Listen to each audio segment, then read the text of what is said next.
Hey, councillors and all listening and watching online, you're all very welcome to the Fermanagh District Council Regeneration and Community Committee for September 2025.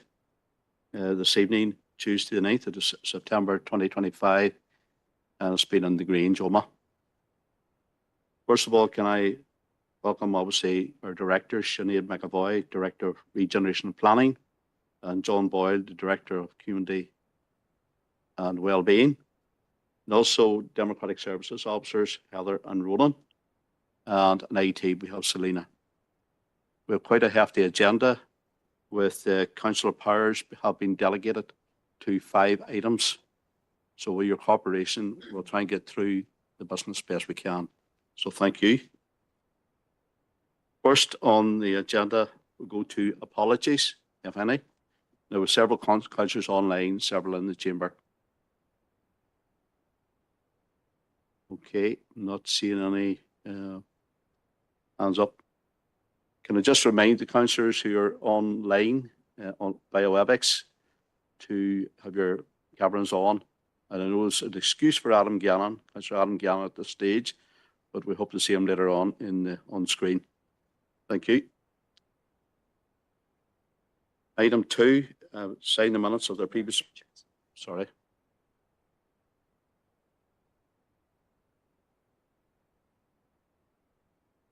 Okay, we'll try and get that resolved, Councillor Campbell.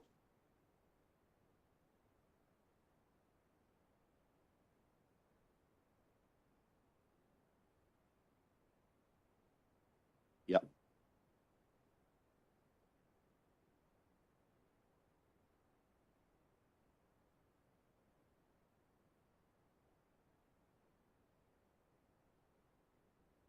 Proceeded.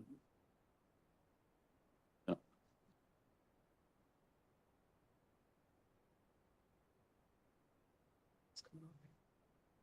No, he's not showing up.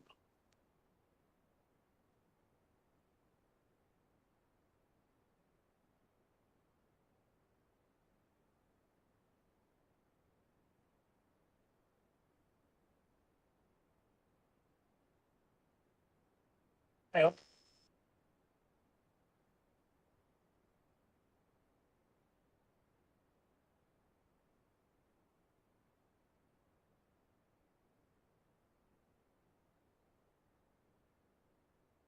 Okay, members, that situation has been resolved, hopefully. So on to item 2, I've signed the minutes of the previous meeting held on the 2nd of July 2025. Item 3, declarations of interest.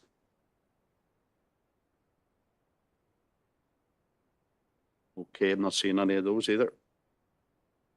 On to reports for decision. We're on to item 4, Regeneration and Planning Director reports. So over to Director Sinead McAvoy. 4.1, Sinead. Thank you, Chair. So this report is our Fermanagh District Council Annual Performance Report covering the period the 1st of April 2024 to the 31st of March 2025. So members will be aware that Part 12 of the Local Government Act requires us to annually publish self-assessment of our performance, improvement, progress in relation to the previous financial year, and we have to publish that by the 30th of September each year. In addition to that, then the local government auditor is responsible for conducting an annual improvement audit and assessment to determine if a council has complied with the requirements of Part 12 of that Act, and that audit is scheduled to take place in the council for mid-October. So the purpose of the report then, as I've said, it's to seek approval for the annual performance report for the 24-25 period. The document itself provides a summary. It provides a self-assessment and then a roadmap of the district council's progress over the reporting period. And it's really progress against key priorities that are set out in our various strategic plans, and then against our performance indicators and measurements to demonstrate progress and, importantly, continuous improvement. And just to note, members, then that we have council powers delegated to this item given the timescale for response. So the annual performance report itself then, it's set out in, I suppose, 6 distinct sections. And I suppose, members, it's useful just to note that we've a slightly altered presentational format of the annual performance report this year, really to take on that I suppose, approach of really telling the story at the outset of the report in terms of the achievement across the year. Also to note, members, then, that under the local government order, statutory performance indicators and standards have been really established now as part of the performance improvement arrangements for all district councils. And the purpose of those is really to monitor performance over time. So they also include, obviously, the promotion of continuous improvement and also really enable us then to compare comparison with other councils. So this year, 5 of the 7 of those statutory targets that were set have been met, which is one further than last year. And you will note then in the report that there are 2 statutory indicators which were not met. One relates to the number of jobs promoted through our business startup activity. And we've set out an explanation for that. And I suppose just to note something that isn't included in the report is that the piece around the jobs would really be, I suppose, it's a timing alignment. So it's really about the timing of the information going in to that customer relationship management system. And you'll note that the records that we then keep in relation to that particular point indicate that 161 jobs were created within the reporting period. So as time passes with the information going into that centralised system, then we should be seeing that same output against our figures. And then there's also the explanation in relation to the household waste collected by district councils sent for recycling. The next part of the report then just looks in particular at the piece around comparing performance with other councils, which is what we commonly refer to as benchmarking. And this council, along with 8 others, so 9 councils in Northern Ireland, participate in the APSI performance networks. And participation with APSI really allows us then to undertake that benchmarking requirement. So there's been a lot of work has been undertaken this year by this council and the other participating councils to agree a reduced set of core performance indicators. And it's those then reduced set, which is 16, that we have then reported on within the annual report. And members will note then that we have been able to submit data for 14 of those 16. And the intention would be then that we would treat this year as being our baseline. And then we would focus on that going forward as a baseline.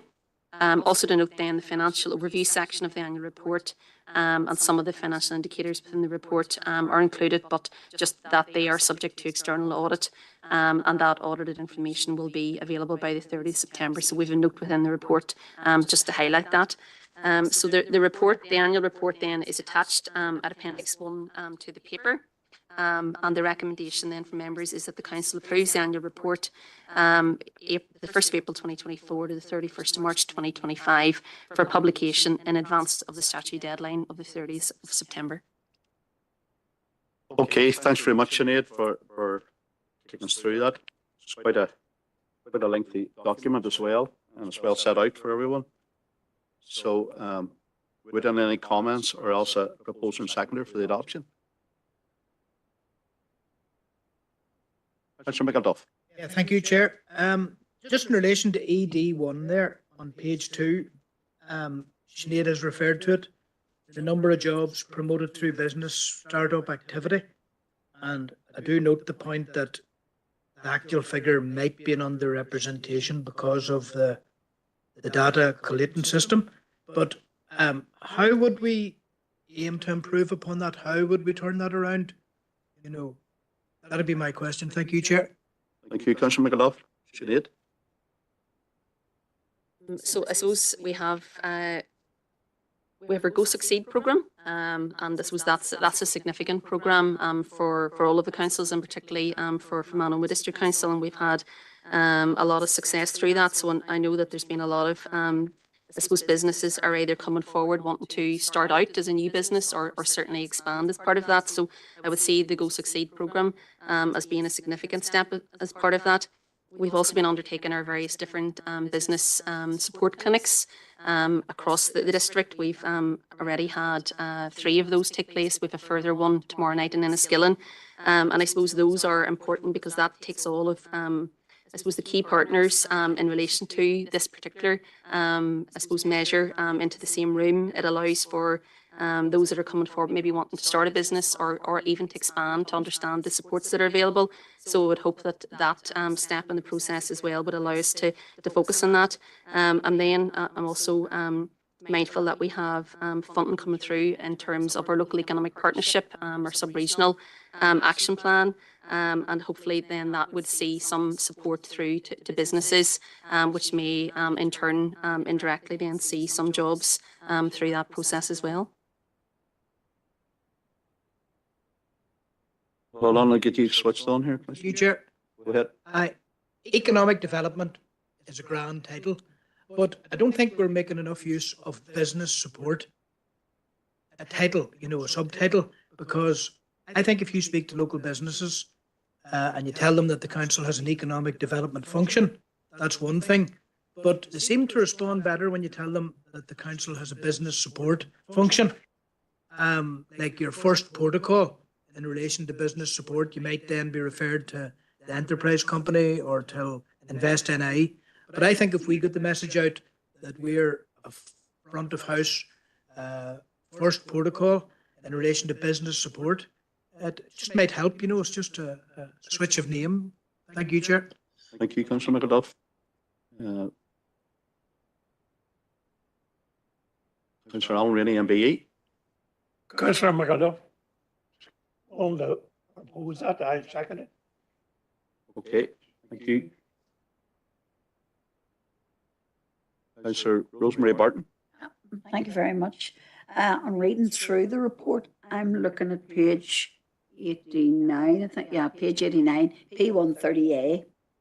And that's in relation to the amount of creditor invoices paid on time. Can I just congratulate the council, 91.63% compared to the Northern Ireland average of 68%. I think that's excellent. So it is paying them on time. But however, then the other, if we look at the page before, page 83, if you look at that, the number of days per employee that is absent, I think that there is, you look at P105F, percentage of staff that have no instance of sickness is 46.9% in Fermanagh, but the Northern Ireland average is 55.64%. So we're way below the average there. And so that makes us our average of staff absence a lot higher. Do you have any comment to make on that? Sinead, thank you. Thank you, Chair. Thank you, Councillor Burton. I suppose in terms of sickness and staff absence, this is something obviously that we are aware of as a council, and I suppose there are a number of interventions that we have been progressing. We have our staff absence. We've been looking at a task group within the council to focus in on staff absence in terms of what the issues are and what supports can we put in place. We've also got different, supports in place in terms of our staff hub in terms of health and wellbeing and supports around that. In terms of the, support if staff require particular supports in terms of, we have our BHSF healthcare that's available for council staff as well. So there's a particular set, of interventions that we have in place to focus in terms of looking at this particular issue. Okay. Online now via WebEx is Councillor Adam Gannon.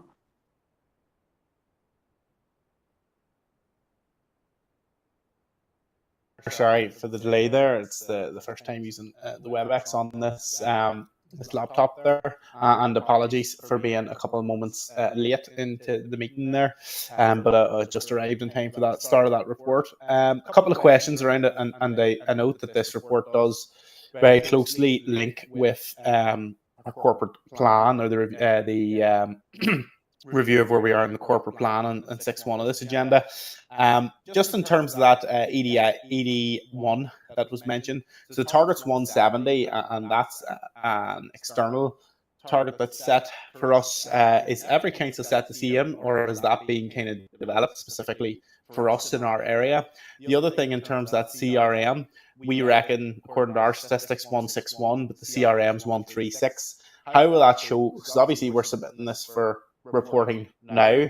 Surely, I would imagine that means the deadline has passed, and those 25 jobs, where do they show up? Do they show up in next year's figures? Are we able to submit amended figures? Because I'd be keen, if we're at the 161 according to our records, I'd be keen that's put into it. And I noticed that 170 static. Is there any? Because it'd be good to see if we can move that up or down, depending on our own year to year and what we've got going on. In terms of that percentage of waste recycled, I was just wondering, does that include? So does the recyclable waste include, say, the composting from the brown bins? Does that include that? And just a note in terms of the improvement objectives, the more wordy part of at the start of Appendix 1. There's lots in it. It'd be good to see some more specific targets going forward in future, and in particular flexible targets to change year on year, I think would be very valuable. The P1 for the planning, I think again that's great. That we're below the record, and essentially apart from COVID, we were below 25 weeks. Again, that idea of, and for P2 and P3 generally below the target. Again, we could always aspire to better. I'm sure we are, but do we have any scope to challenge ourselves with maybe a better target? And in terms of the figures and absence, again, it links into the corporate plan. So just to look later on in the meeting, obviously that document states about an average of, I think it's 18.6 days lost per year, is it? Per employee. I might be wrong on that. But what does that look like in terms of an average attendance percentage, or if we have a percentage of days lost each year? Because I would know, if you do some quick back of the envelope maths, that might be coming in below 95%. And in some industry, if an employee was below 95% attendance, that's a serious cause for concern. And then in addition to that, in terms of the reasons for absence, maybe this has been done and I haven't seen it yet. Has there been any, or it might have been reported and I have not cast my eye over it for whatever reason? Maybe I've not seen it. Is there any data analysis in terms of the reasons for absence? Do we have, say, percentage of the reasons are for X, Y, and Z to allow us to more effectively target that, to try and, one, make sure our employees are fit and healthy and happy working, and two, to make us more effective? Thank you, Chair. Okay, thanks, Councillor Gannon. Bring Sinead on here now on all those matters.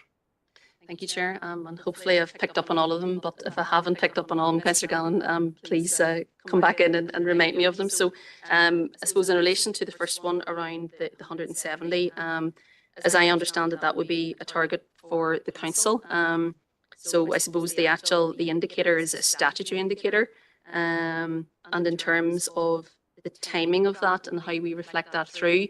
So I think the piece around the management system, because it's a centralised system that we input the information into, then the timing of that is not aligned, I suppose, with this reporting process, which is why then we have the parallel set of figures that we've provided in the report. So in terms of reflecting that in, I suppose it wouldn't be within our gift to reflect it into this particular annual performance report, but I think certainly we could pick it up in a report back to committee itself in due course.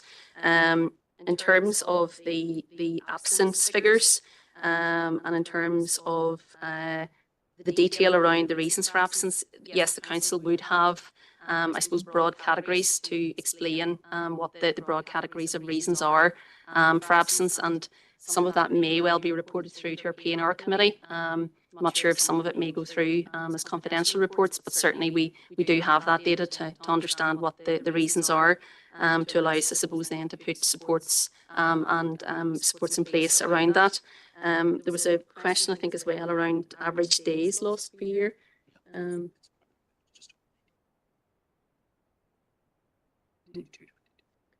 So John's did a calculation here. I'm going to bring him in. Chair, just a very quick calculation. If you take your 18 days, and if it is a percentage of an average somewhere in the region of 220 working days in the year, we're sitting at around just over 91% of attendance across all staff members in the council.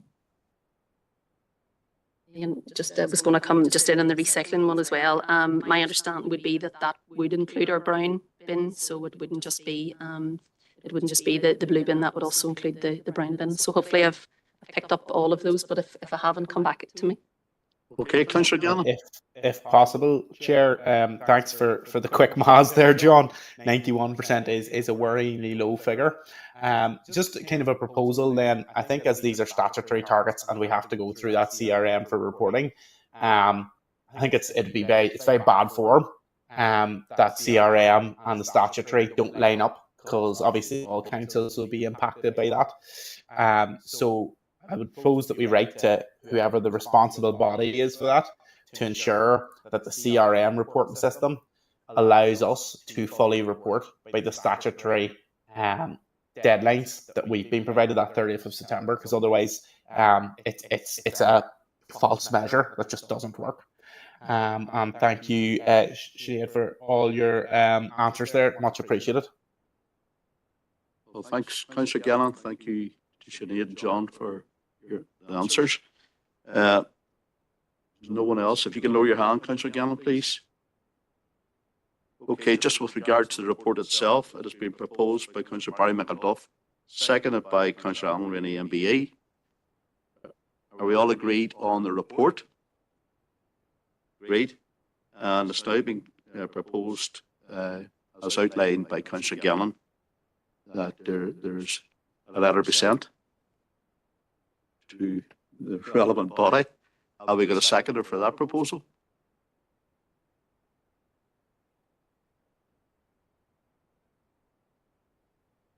Okay, we have no seconder, Councillor Gannon.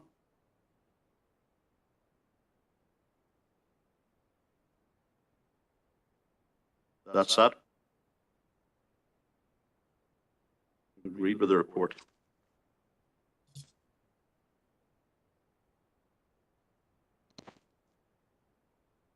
Okay, on to item 4.2. And it's over again to Sinead. Thank you, Chair.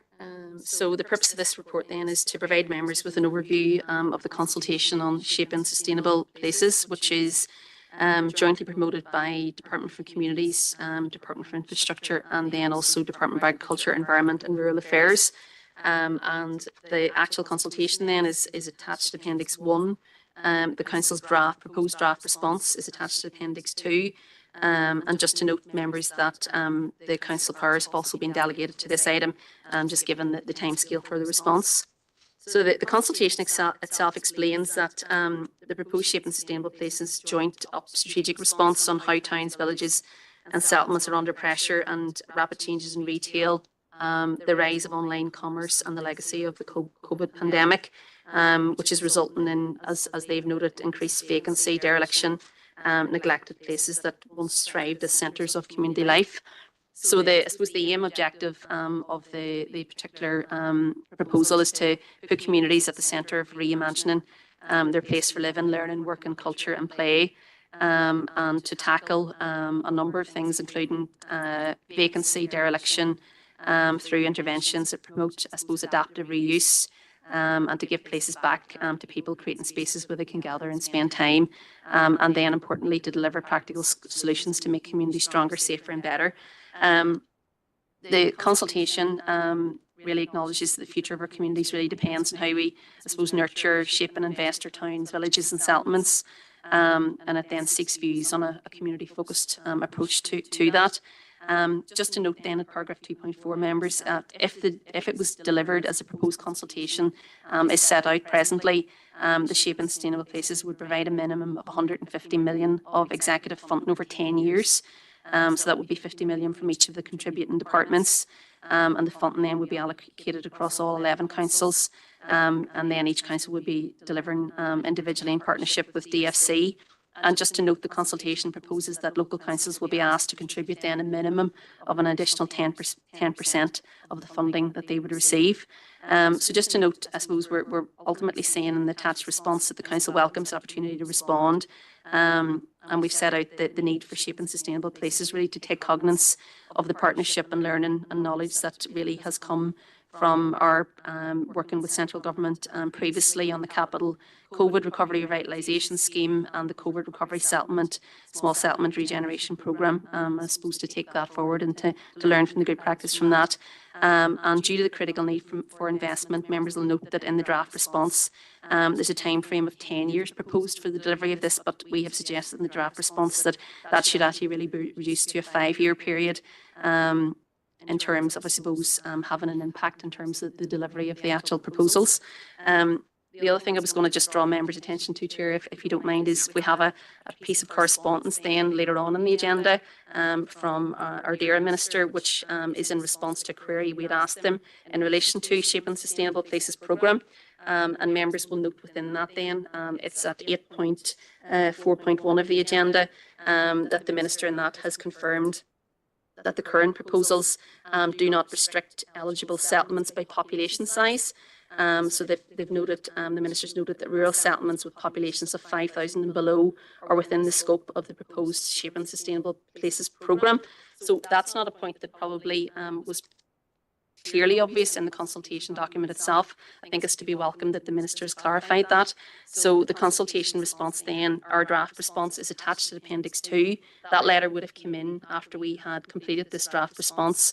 So members may want or may wish to consider proposing that we add an additional line really into the end of our draft response, really to acknowledge that we have received that confirmation from the DAERA Minister confirming that it currently doesn't restrict to that population size, and to welcome that and support that that would be the approach taken going forward. So members then, in terms of the recommendation, it's recommended the Council endorses the draft response, which is attached to Appendix 2.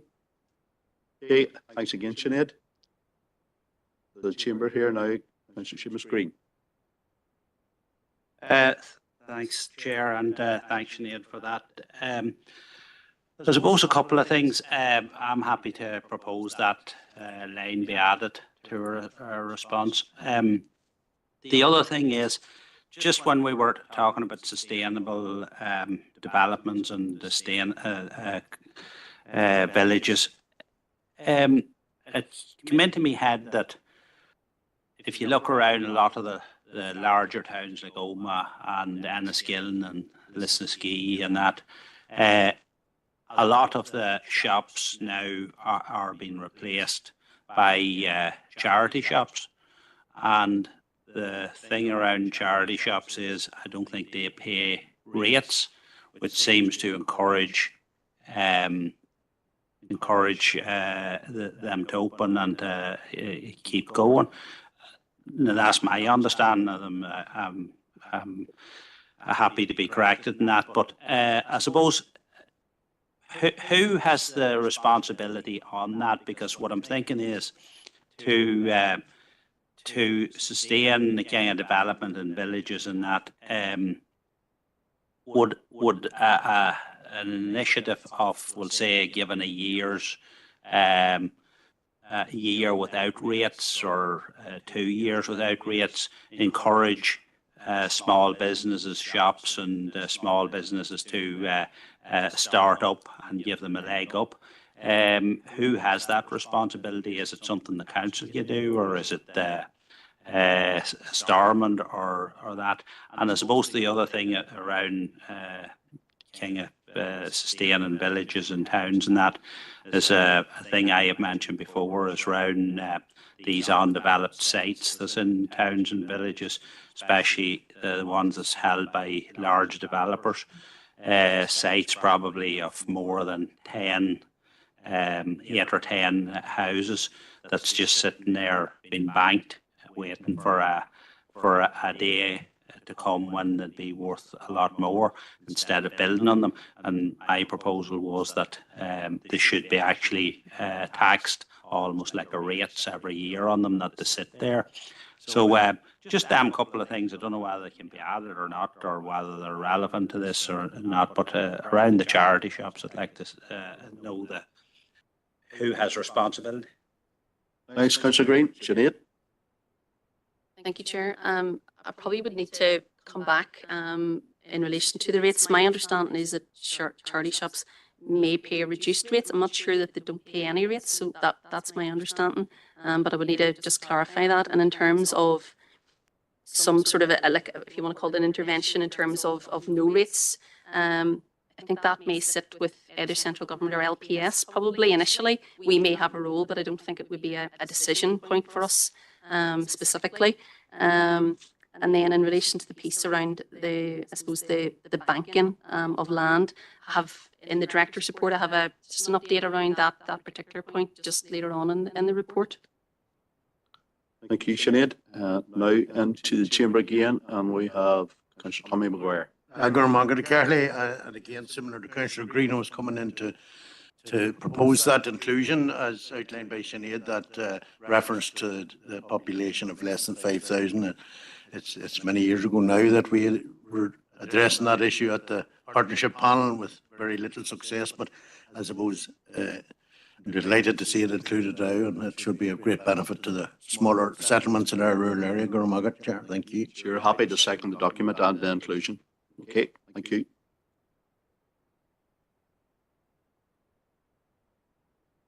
Mr. Rosemary Barton. Thank you, Mr. Chairman. Just a question. I'm not sure, Sinead, if you can answer it for me. Particularly in rural areas, rural villages, you have your local businesses that have closed down over the past number of years, like local hotels, various other businesses small businesses within the villages. Are the owners of them still charged rates, or what way does that work? You've quite a number of villages, a number of buildings that are not used anymore.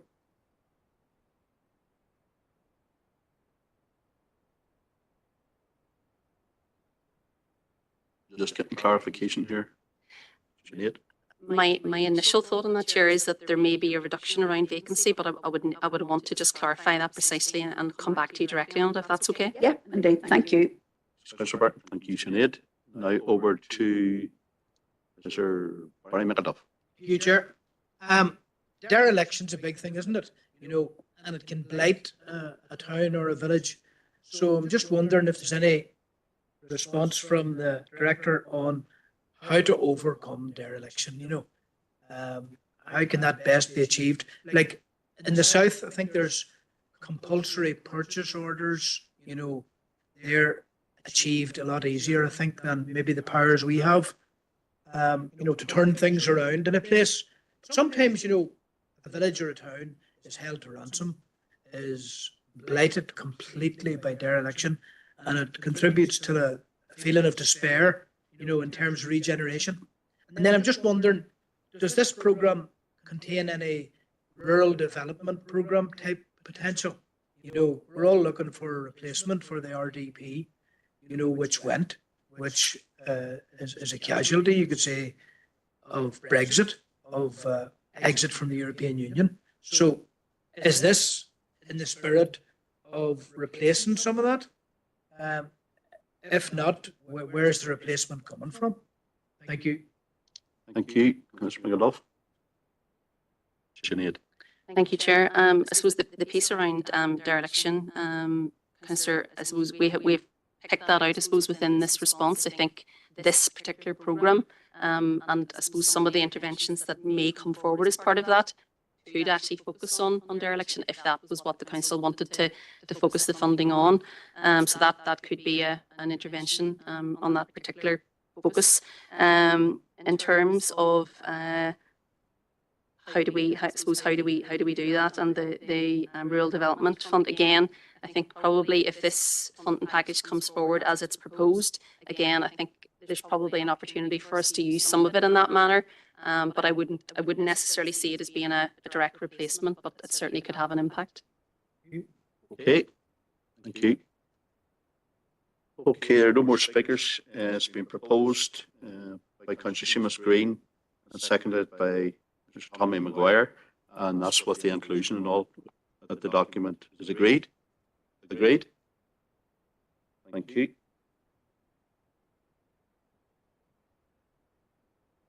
Okay, we're on to item 4.3. Again, it's over to Sinead. Thank you, Chair.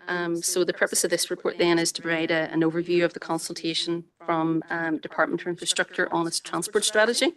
So the transport strategy and related documents are attached to Appendix 2 and 3, and then to seek approval for the draft response to the consultation, which is attached to Appendix 1. And again, just to note, members, that the Council powers have been delegated also to this item due to the timescale for response. So the consultation itself was issued for 12 weeks on the 24th of June.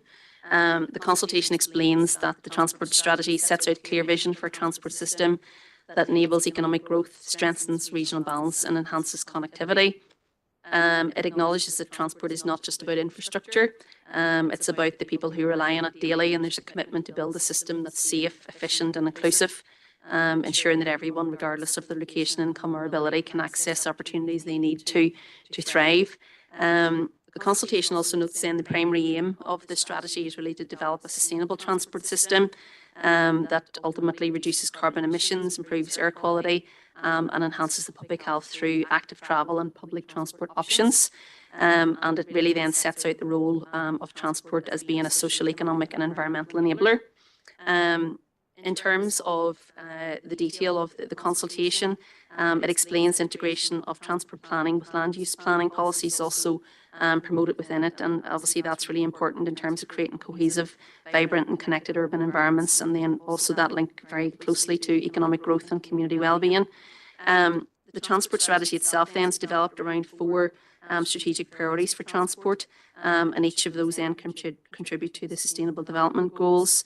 And the priorities then, it states, reflects a collective responsibility in everyone, so government, businesses, individuals, and everyone, to embed sustainability into the decisions that we're making. So the strategic priorities that are set out is around is resilient and sustainable, supports connected and inclusive communities, is safe and healthy, and supports green growth.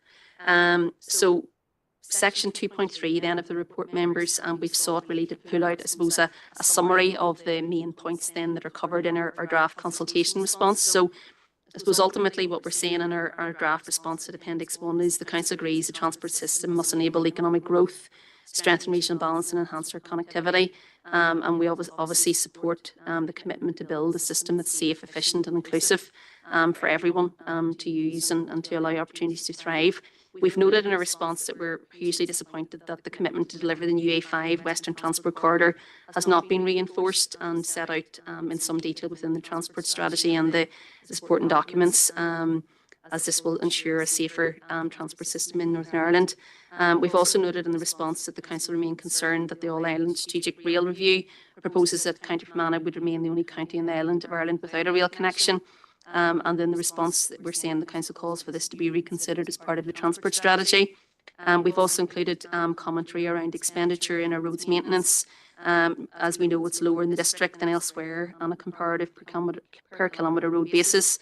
And the Council is concerned that that balanced approach by DFI between investment in maintenance activities and other aspects of asset management could result in investment being focused in large urban areas.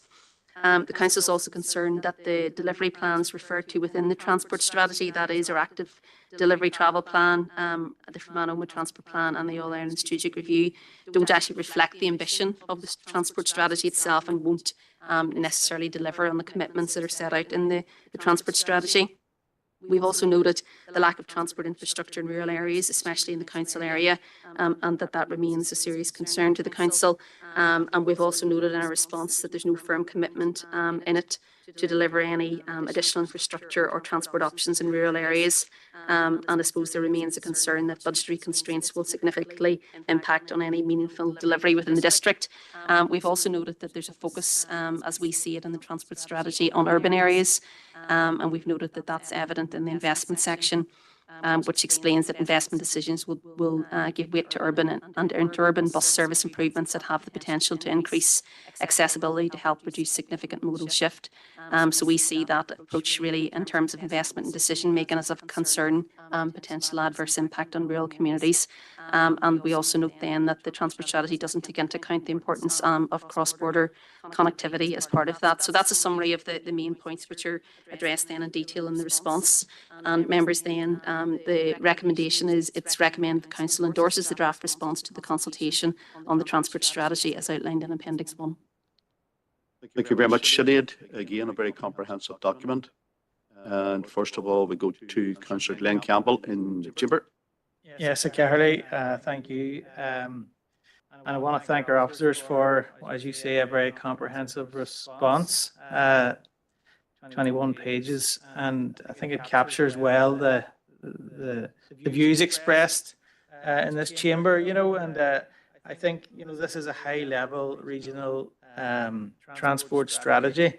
There's much in the document that we can all agree with and be encouraged by at a high level. It doesn't go into detail on individual roads. I know that the regional transport plans do drill down to that level, but I think it's fair to say that as a council, Fermanagh Noma District Council are right in our response that we would seek that the A5 would merit inclusion at this high level. It's noted in page 4 of our response, the lack of infrastructure will continue to hinder regional balance and prevent the area from reaching its full economic potential. So that's certainly one reason why, in terms of the infrastructure, there's a massive gap in that A5 remains undelivered. And it also notes on page 5 that we as a council contend that road safety and equality are overarching key considerations along with economic growth, and certainly road safety has been very much a concern in our chamber and across our district. So I think that we are right to push for inclusion of the A5, because it will significantly improve connectivity, stimulate economic growth, and also improve road safety, as has been stated. There's perhaps a mistake there in the last part of that paragraph, and therefore should be progressed, prioritised. So I'm assuming progressed and prioritised. And it finishes by saying improving road safety should be the main priority, and I think we can all agree with that. So, and finally, I suppose I want to say on the next page there, page 6, we refer to the age and state of the roads network, and Sinead has also mentioned that. That is a significant flaw in our roads network in our district, and the evidence demonstrates that expenditure in this area is lower than elsewhere, comparative per kilometre of road basis. So that is important, and again, that relates to the sort of the imbalance that we need addressed, the regional imbalance that is affecting economic growth and affecting road safety. So I think those points are very important, and I do commend the officers for their work on this response, which is, as you say, Chairman, very comprehensive, and I'd formally propose that we endorse the Council's response. Thank you, Chair. Okay, thanks very much, Councillor Campbell. We go online now to Councillor Adam Gannon. Thank you, Chair. I think it's a good response that we've got there. One thing that I do notice in the whole transport strategy that it kind of fails to mention in any way, and even if you look at the abbreviations in the document, it doesn't mention it, as regards to the Department of Education and EA and their link into this, because the vast majority of bus journeys in our district are by school children. And I've had many conversations and meetings with TransLink representatives over the years, and the one thing they say they find quite difficult in maintaining rural bus services that aren't school bus services is they have these very large buses as part of their fleet, and as necessity, because they provide basically TransLink provide the majority of school travel, or appear to, or they've said they provide the majority of school travel to myself in conversation. They can't run a more nimble service, a more small minibus style service, as is done in many other European countries, to great effect, in particular in rural areas. And because of this, it makes many of their rural routes not cost effective, they would say, and therefore not worth running, which I would disagree with. I think if possible, and if Councillor Campbell would be happy to include it in the proposal for the document, that we make reference as well that the EA and the Department of Education also need to be involved in providing a sufficient bus fleet for school children to allow TransLink to actually provide a public transport service, because in our district, bar a couple of key routes, it doesn't really provide a public transport service. It provides a school bus service, which isn't really what TransLink's job should be. I think if the local depots and staff had more flexibility in which vehicles they operated, we could potentially get a much better service. It just takes one trip abroad to a rural area somewhere, and you'll see the difference. I'm happy to second the proposal, and if Councillor Campbell would be content to have that included. Chair. Councillor Campbell's happy. Okay, it's proposed and seconded. Thank you. And now we'll go on to online again here via WebEx to Councillor Anne-Marie Donnelly. Thank you, Chair, and I'd like to fully support the comments made by the councillors before me. I think it's an opportunity within the document too we've noted that there's budgetary constraints which impact delivery across the district. I think we should also refer to the funding model and the formula for calculating how funding is allocated. It's deemed to be value for money, whereas in a rural area we never, because we're so dispersed across the district, value for money will never mean that we will get the proper budgetary requirements to meet our needs. So I do think we should include something in the report as a note to that the funding and the formula needs to be revisited in terms of how funding is allocated for transport infrastructure. That is why we have a deficit in this district, being such a rural area. Okay. So if the councillors would be happy to include that. Happy to include Councillor Campbell. Councillor Gallen. Happy, Chair. Okay. Okay, there are no other speakers. If you can just lower your hand there, Councillor Donnelly, please. It's been proposed by Councillor Glenn Campbell and seconded by Councillor Adam Gannon. And with those slight amendments to it and add-ons, are we all agreed? Okay. Thank you. On to item 4.4. And again, it's over to Sinead.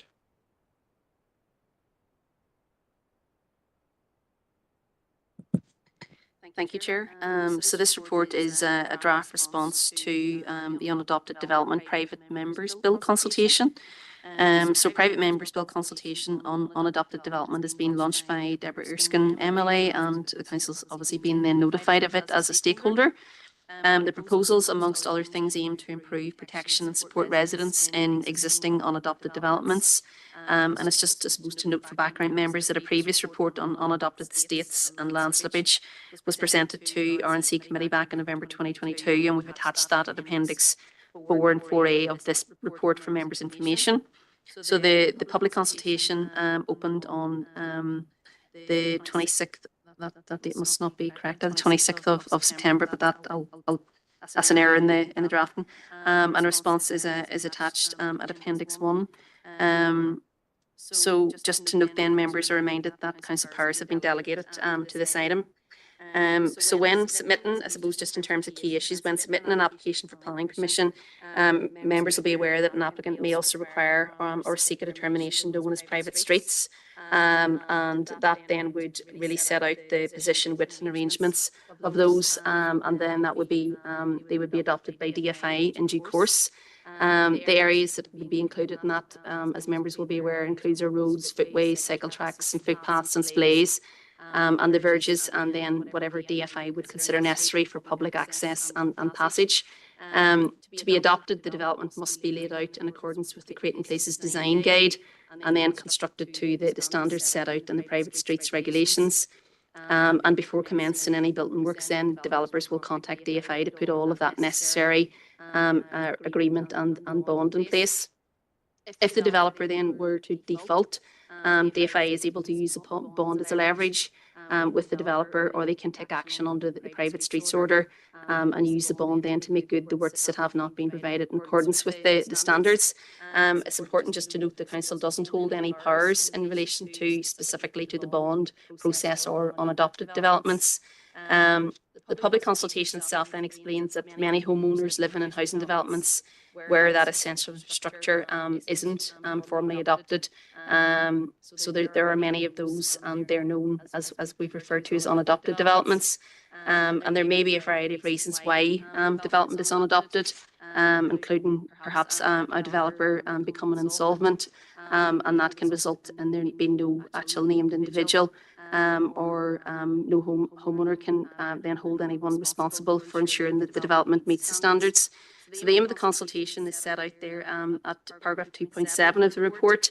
Members will be aware that there are a number of unadopted developments within the district, and the council is aware of the significant implications and burden that really does place on the homeowners within the developments. And some issues which may arise include impacts on amenity health, higher costs, and really uncertainty over the liability and the long-term maintenance. So it's recommended the council supports the consultation, which may help put in place, I suppose, a more robust legislative framework for the bond and adoption process, and that would, I suppose, promote fairness and clarity for all involved, and legislation which prevents the creation of unadopted developments and really would provide a clear pathway for their adoption, would be welcomed by the council. So a draft response then is attached for members' consideration at Appendix 1. And the recommendation is that the council endorses the draft response to the consultation on unadopted development as attached at the appendix. Okay, thanks very much, Sinead. Okay, I'm not seeing anyone wanting to speak. Can we have a proposer and seconder for the adoption? Sorry, I'm wrong. I can see Councillor Adam Gannon here now.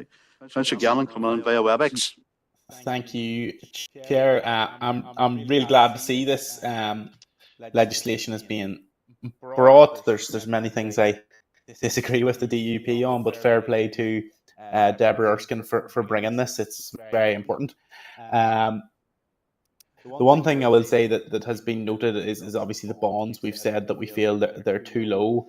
I think obviously we need big increases in bonds. And a point about, if we could add it potentially, about them being able to be accessed quicker. So residents aren't left sitting for very long extended periods of time waiting and waiting and waiting, so that the bonds can be leveraged at a much earlier stage.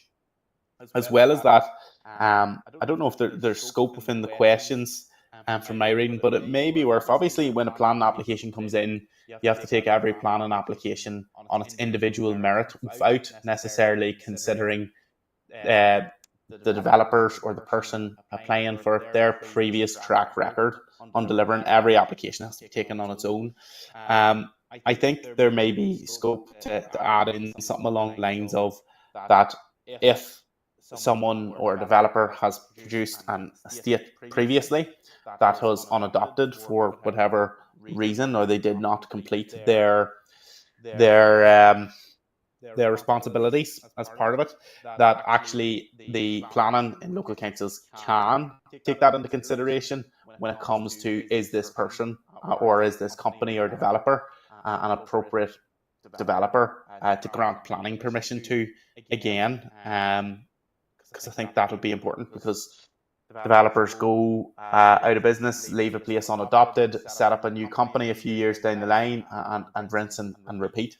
And there's no recourse for, say, councils to deny on the next application, provided that the time is obviously passed for their new company or as well, potentially, and that has happened before. So happy to propose that the response, very good response.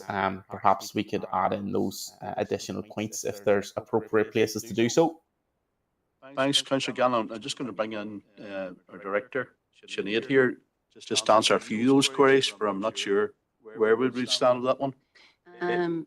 Thank you, Chair. So I suppose I just wanted to come in specifically on the planning application aspect of it, and that the piece around developers. And I suppose maybe their track record in terms of maybe how they've been able to bring forward maybe in a previous application. I suppose planning applications that come before us as a council are determined, I suppose, in accordance with the local development plan and any other material considerations. So I think we would have difficulty in including something around that in the context of the planning process. I don't think it would be within our council gift to do that, just given the nature of the process. Okay, Councillor Gannon. Chair, just for reference, I was saying obviously because this will hopefully result in legislation, that be considered as a potential point for legislation, not for us to act upon it immediately because we wouldn't have the power to do that, if that makes sense, Chair. But obviously I'll go with the director's judgment on it, but I don't know if that's clarified. Should we get that here again? Just. Thank you, Chair. Yeah, I absolutely taken that point further that you've explained, Councillor Gann. I think it still would pose an issue for us because ultimately, even if legislation were coming forward in terms of the bonds as per this bill, I suppose the planning process is a statutory process which we're required to, I suppose, determine applications and if they're in accordance with our local development plan and any other material considerations. So we would be taking, in terms of roads, we'd be taking consultee advice from DFI roads, but I think there would be an issue with us including that into the response. Okay, happy to admit that and propose accordingly, Chair. Okay, thanks, Councillor Gannon. Okay, you can lower your hand there, please. Have we got a seconder for the adoption?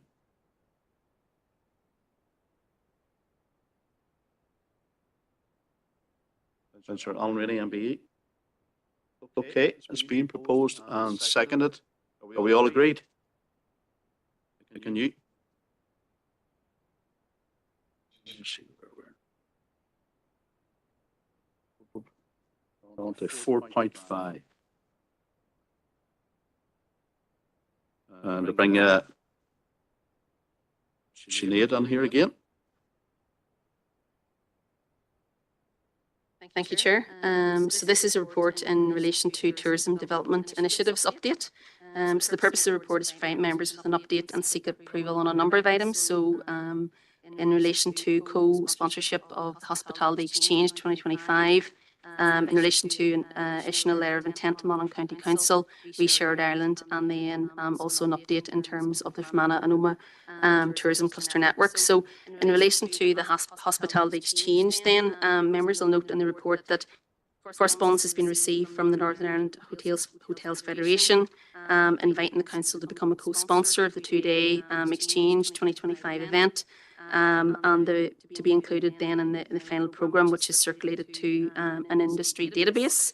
The Council would receive 4 conference passes with access to the exchange event, with the opportunity then to gain market intelligence and learn, I suppose, about market trends and hear firsthand about issues, opportunities and challenges.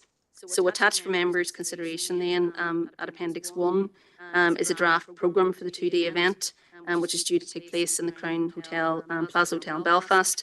Total cost requested to become a co-sponsor of the event, the 4 passes, is 1,700 plus that.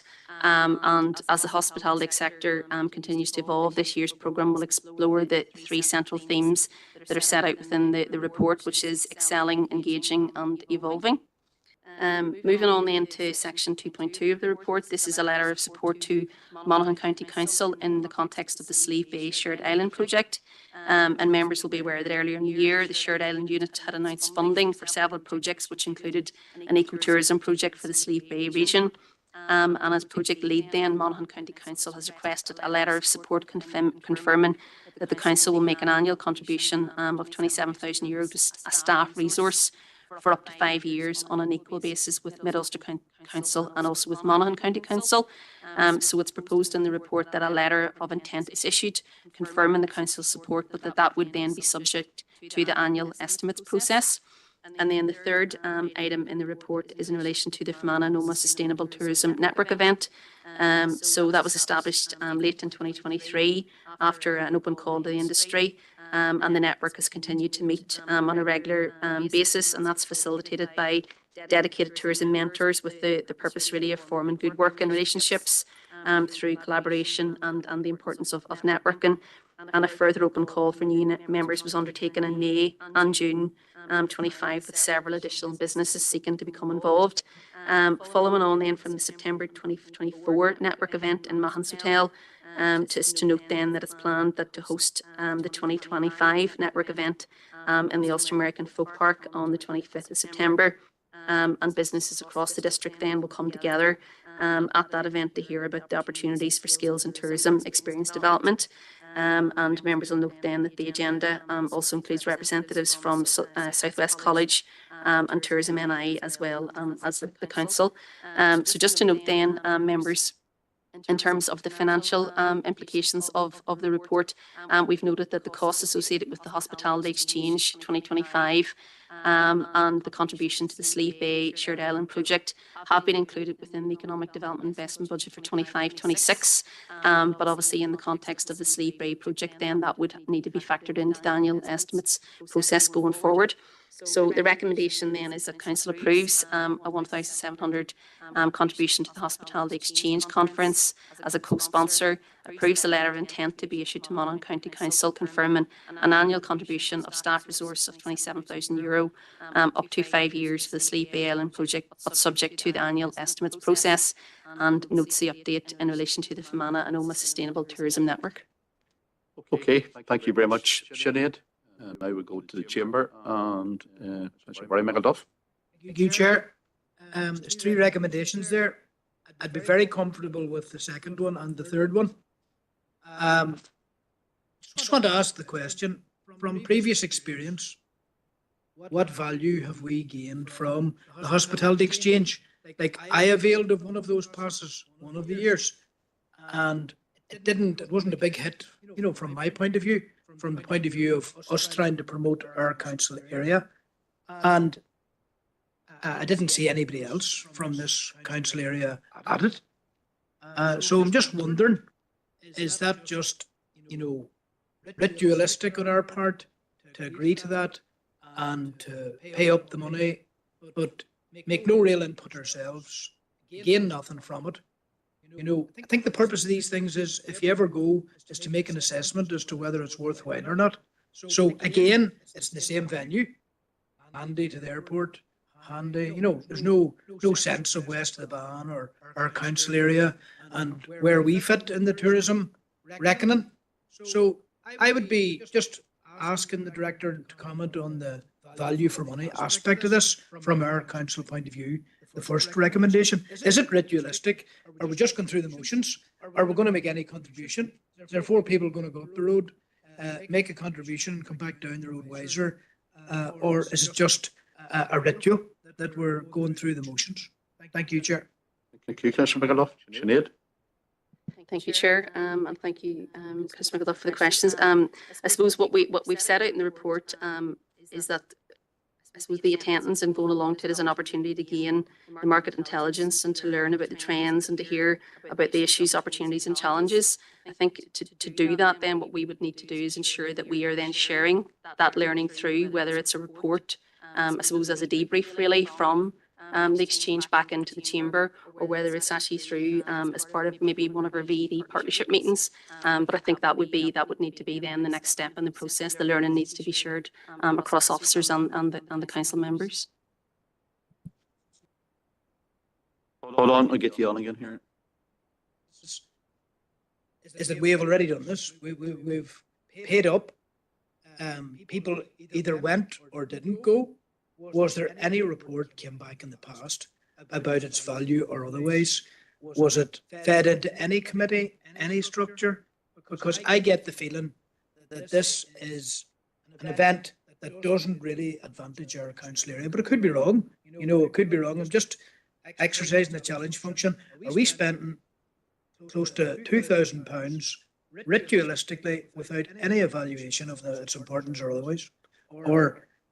Or for the first time, are we going to go from the point of view of bringing intelligence back to this council area about what's available? Now, it could be a bit harsh on the exchange here. Maybe it's better than that. But where else would I say it? Thank you. Sinead? Sure. I'm not aware if we've brought a report back, and I would need to check back to see if we have. So I wouldn't want to speak without speaking with accuracy. I think if we certainly were going to agree to go along, then we would the commitment would be that we would be reporting back in the learning and the issues and challenges into this committee, and also potentially through our VED partnership. Will you be happy enough with that explanation that we can go for the third one then, Councillor McAuliffe? I would be content, that we're going to approach this in a business-like fashion, and that we're going to try and extract value from it. And if we don't extract value from it, you wouldn't be supporting it in future. Thank you. Okay, thanks for that. Councillor Seamus Green. Thank you, Chair. It's on item on the second recommendation. As Chair of the Slieve Bay Partnership and that, I suppose I better declare an interest on that. Okay, declaration of interest. Slieve Bay. Thanks for Councillor Green. Okay, and there are no other speakers, so can we have a seconder? It's been proposed by Councillor Barry McAduff. And its inclusion now, all of the other parts of the recommendation. Have we a seconder? Councillor Tommy Maguire, and we all agreed? Agreed. Thank you.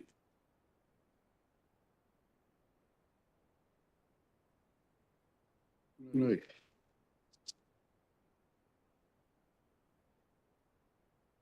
Six 6.2 was part of it.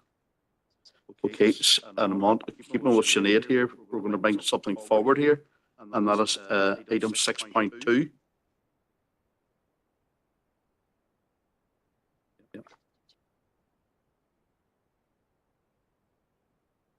I've agreed to bring this forward, just to actually 6.2 for ties on with Sinead's directorate. Sinead. Thank you, Chair. So this is a report in relation to Fermanagh and Omagh Labour Market Partnership. So the purpose of the report is to provide members with an update on the Labour Market Partnership, and to seek approval then to proceed with the procurement of programmes and delivery of initiatives that are set out in our Partnership Action Plan for 25-26, and also then to provide an update in relation to the 26-27 Action Plan.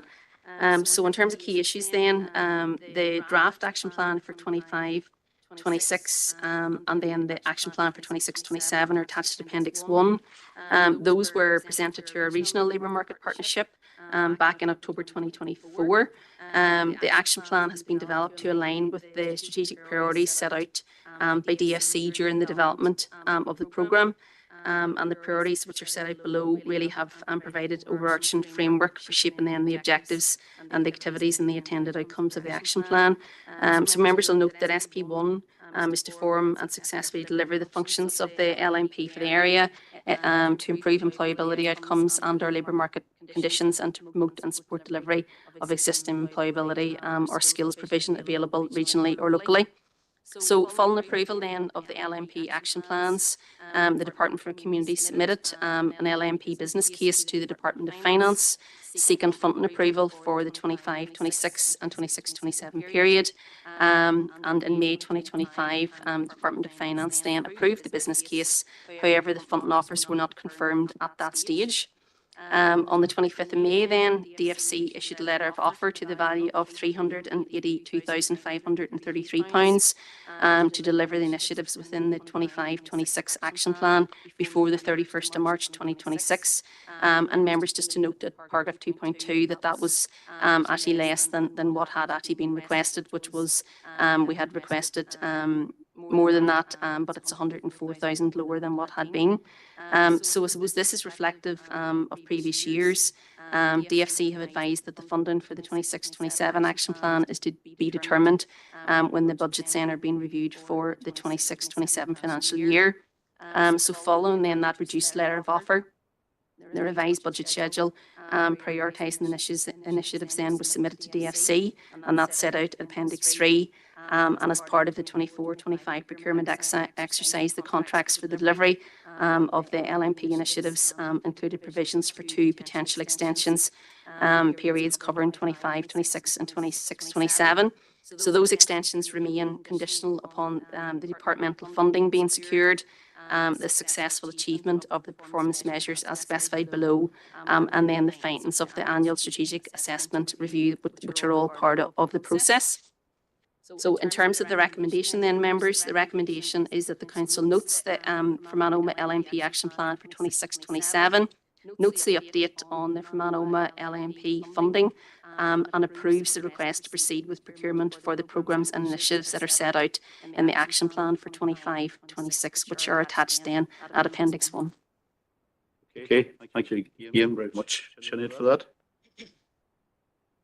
Okay, if there are no speakers, can we have a proposer and seconder for the adoption, please?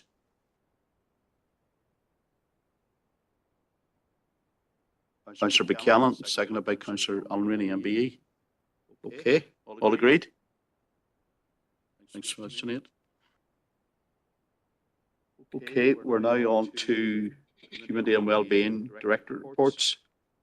So we're to Director John Boyle, item 5.1. Thank you, Chair.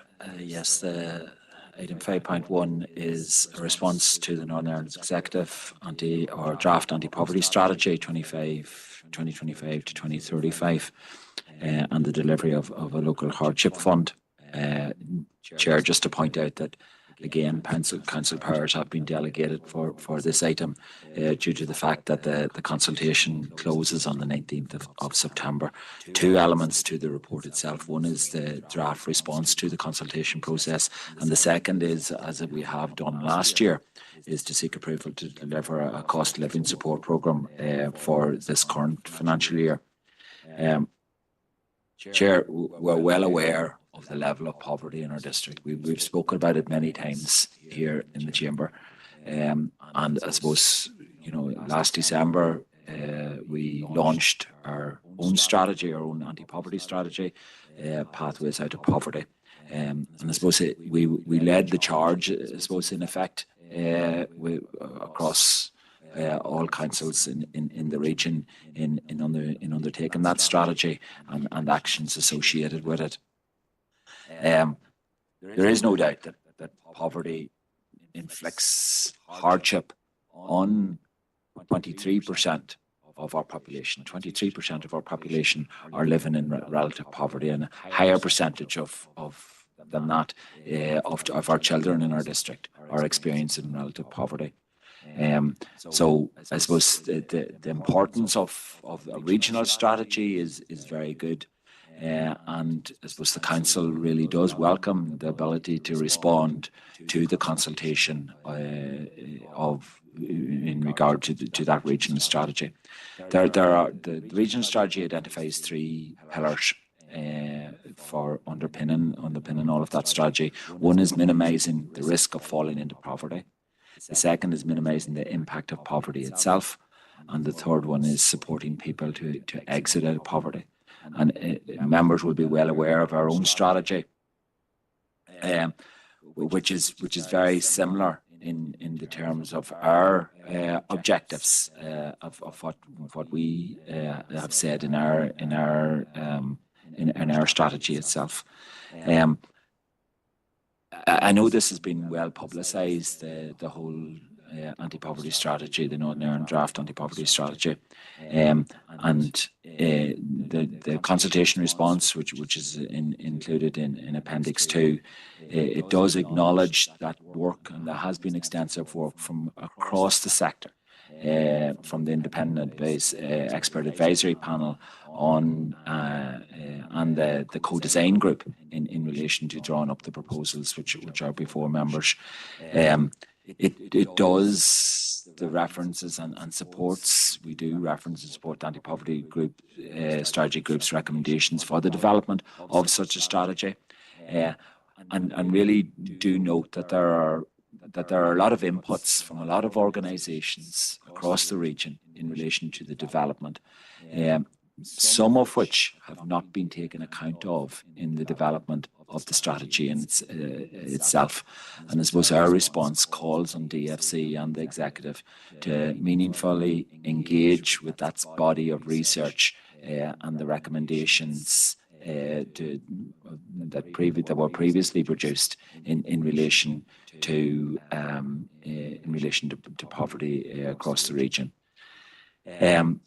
The response does really outline the backdrop to poverty issues in Fermanagh and Omagh district.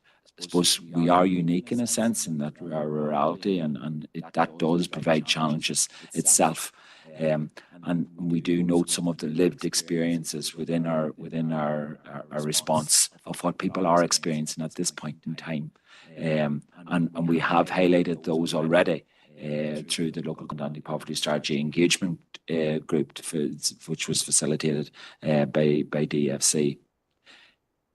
One of the things that we have said in our strategy or in our consultation response is that we do not feel that rural nature, that rural poverty is not adequately addressed in the strategy itself. That element of regional imbalance and the unique challenges of rural communities isn't strong enough in the strategy.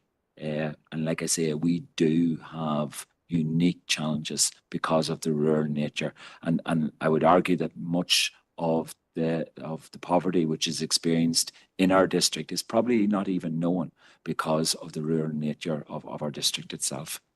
We do provide observations and comments in respect of some of the specific elements, the vision, the indicators, the pillars, the outcomes, and so on. We make specific reference to the two-child limit, and I know the council here has made approaches in relation to Westminster government in relation to the two-child limit, and I know DFC are very much aware of that and battle on behalf of it. However, again, in order to overcome those difficulties, the consultation response indicates that maybe not enough has been done in order to provide finances for families who are experiencing difficulty because of the two-child limit. The two-child limit could reduce families' income on an annual basis by over £3,500, and that's very, very significant when you're talking about those families who are experiencing poverty. The overall observations in respect of the actions is that they relate to programs that have already been in place for a number of years and haven't really demonstrated success.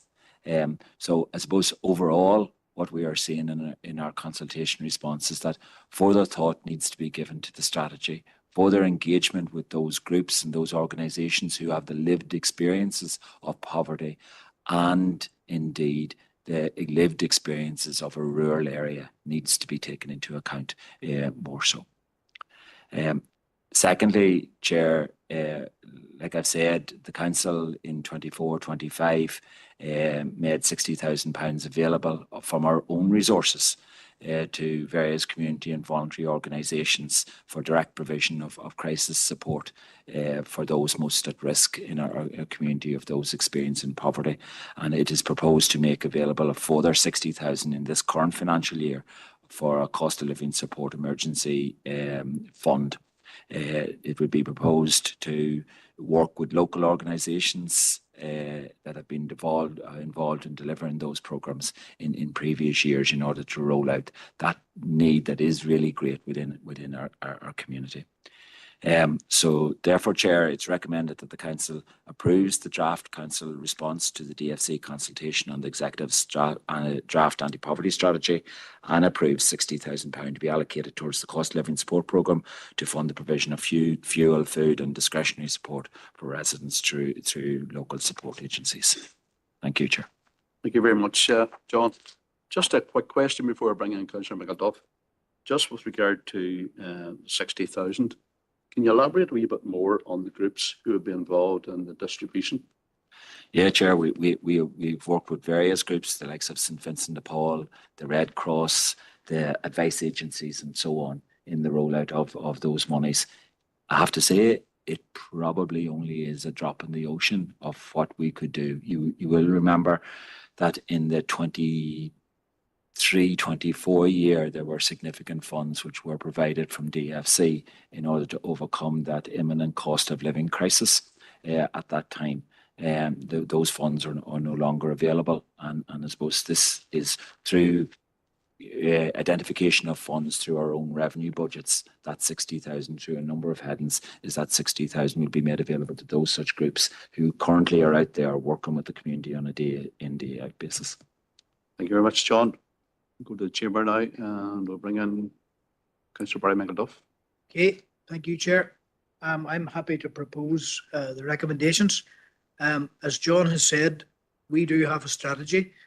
Some of that strategy grew from a dedicated conference on poverty that this council organised some years ago. I think the council is respected in this field. Talking to those groups that are tasked with interventions and given some money by the council to do that. The advice network in both Oma and Enniskillen, and food banks, for example, the outreach centre, I've heard it direct.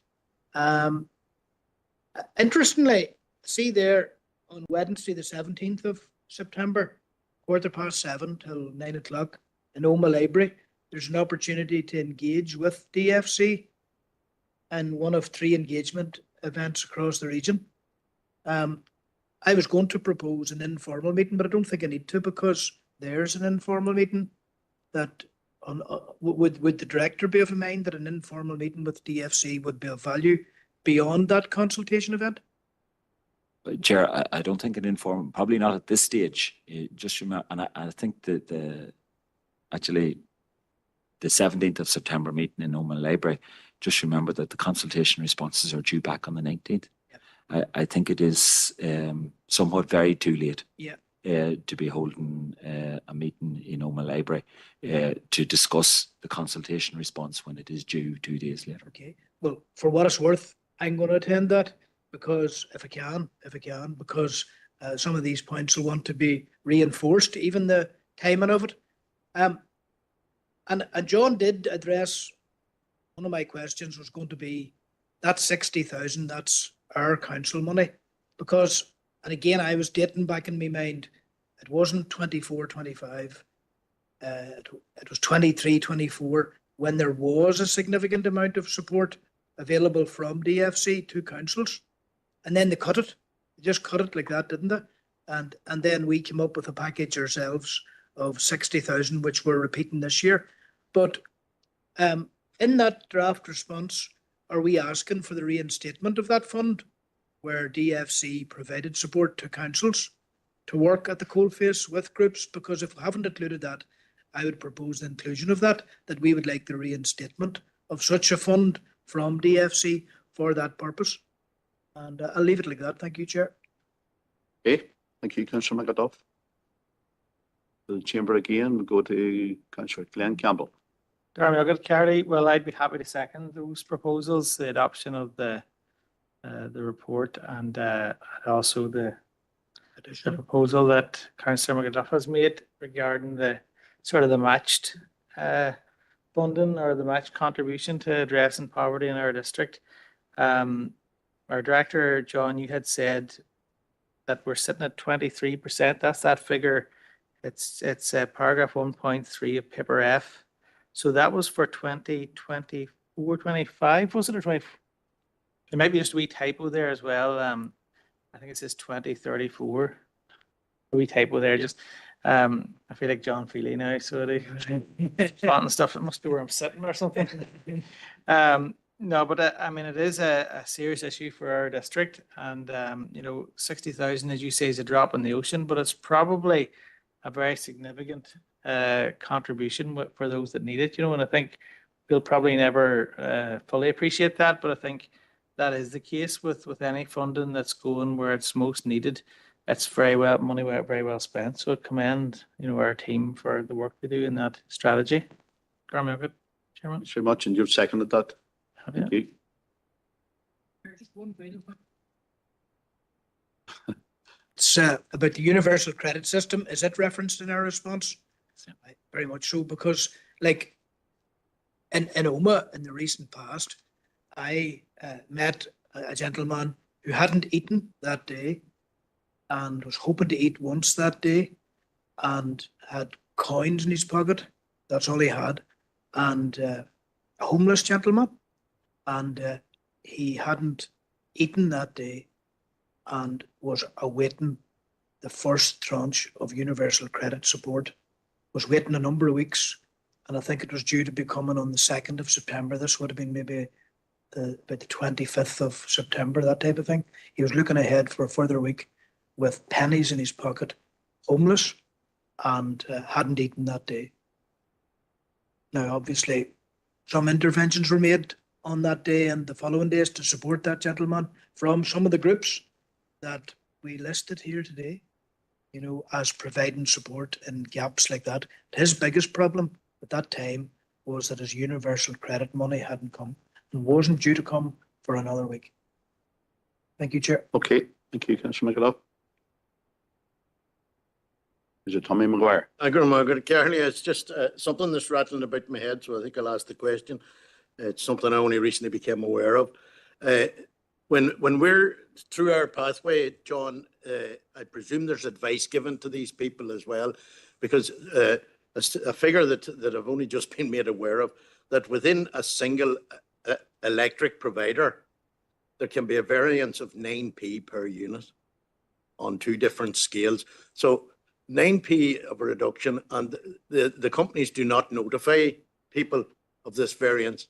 And the advice is that people should ring at least once a year to their electrical. I'm just wondering, is that included in part of our advice going out through the different organisations that are assisting the more impoverished people in the area? And say, no matter how poor or not, 9p of a variance without notifying the customer, there's a whole morality issue there, but we'll not go into that. But it's just that general background advice of how people can avail of electricity and other fuels and services, just to ensure that that's part of the package. John, Margaret. Yeah, Chair, the work that we do within council provides all that advice. You members will be aware that we received a presentation on the RAP programme, where this is a very personalised programme for. I think there was 263 households that were, and just 263 households that were provided advice and guidance in not just in poverty, but in everything else, about benefits, about utilities, every aspect about what they do.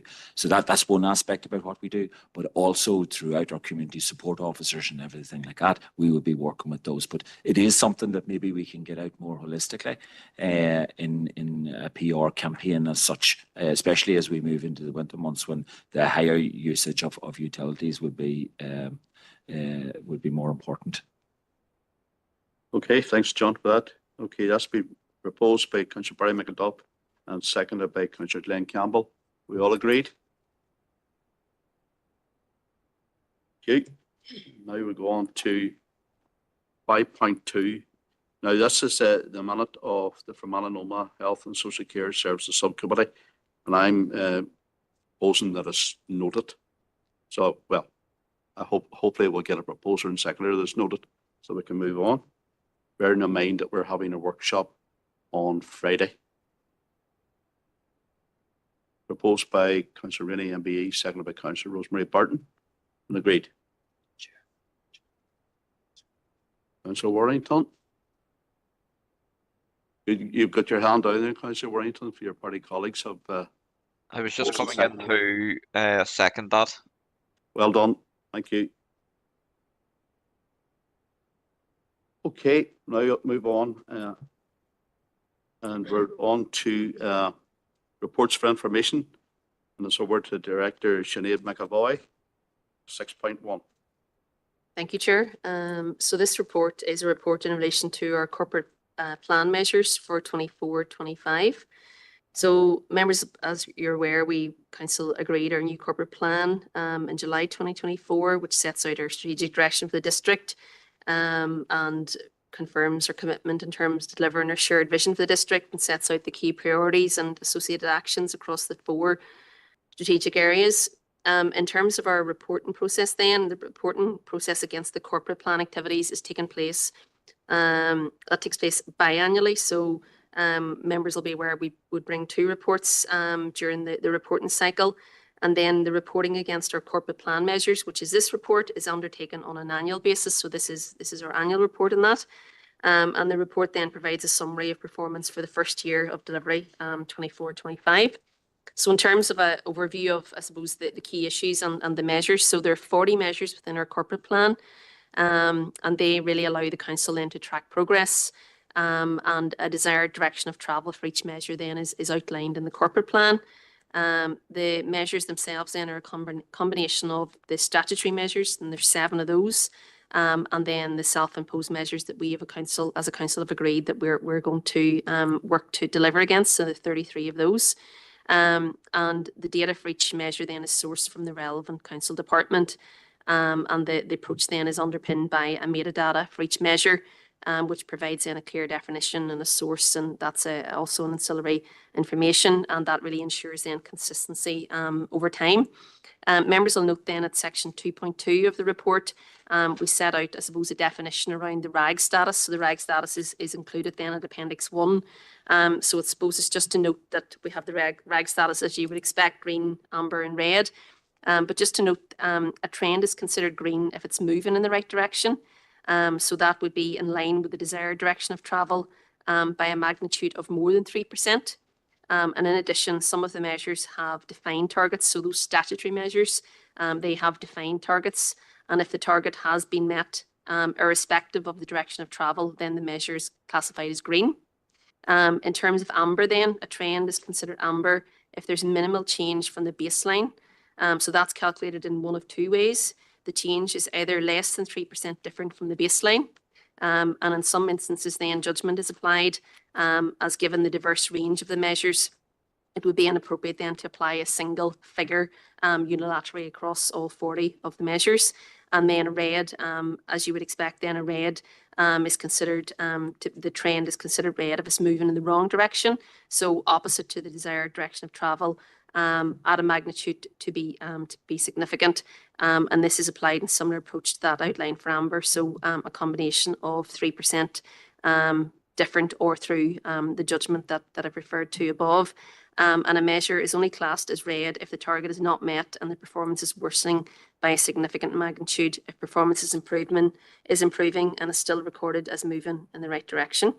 So it's just useful then to note that in an instance where there's no data available or insufficient for us to report on it, then it would be classed as no data and it would be recorded as grey in the table. And we've included then examples of measures with predefined targets included from the statutory indicators. So just then, members, to provide a summary of the results, and obviously then they're set out in detail in Appendix 1. So using the approach then I've described, performance across all 40 measures has been assessed and summarised by overall and by strategic priority. So of the measures, 25 have been classed as green, 8 has been classed as amber, and then 5 have been classed as red, and then a further 2 measures have been noted as having no data available at the end of this reporting period. And we've just noted that the reason for that is that the data will become available. The data is sourced from our Fermanagh Residents Survey 2025, and we're developing and working through the project outcome from that. And once then that's completed and we've reported that through, we will have that data available. So members, the summary results then is set out at paragraph 2.4, and the details set out at Appendix 1. And it's recommended the Council notes the corporate plan measures 24-25. Okay, thanks very much, Sinead. We go online to Councillor Anne-Marie Donnelly by WebEx. Thank you, Chair, and I'm happy to note the recommendations as set out.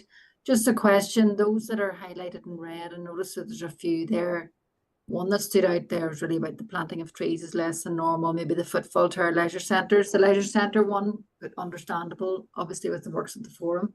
But will we target those areas that are red in the 24-25 corporate plan or year next year, in the this year and the 25-26 to try and move them out of red? Would that be a target for our officers? Thank you, Councillor Donnelly. Sinead?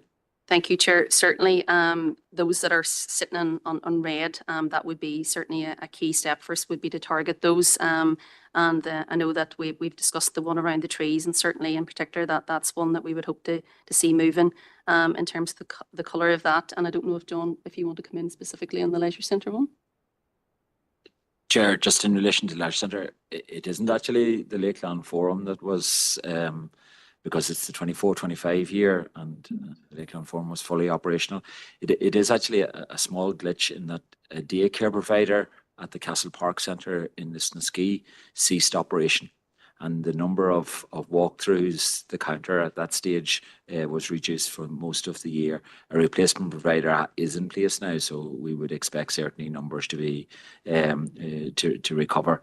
Just in relation to the number of people who are coming into our leisure centres, it is at an all-time high, I have to say, and especially the number of people in those priority groups, children, young people, women and girls, and the disabled is increasing all the time, because we are putting special effort into attracting those and making sure that they take part in leisure and recreational services.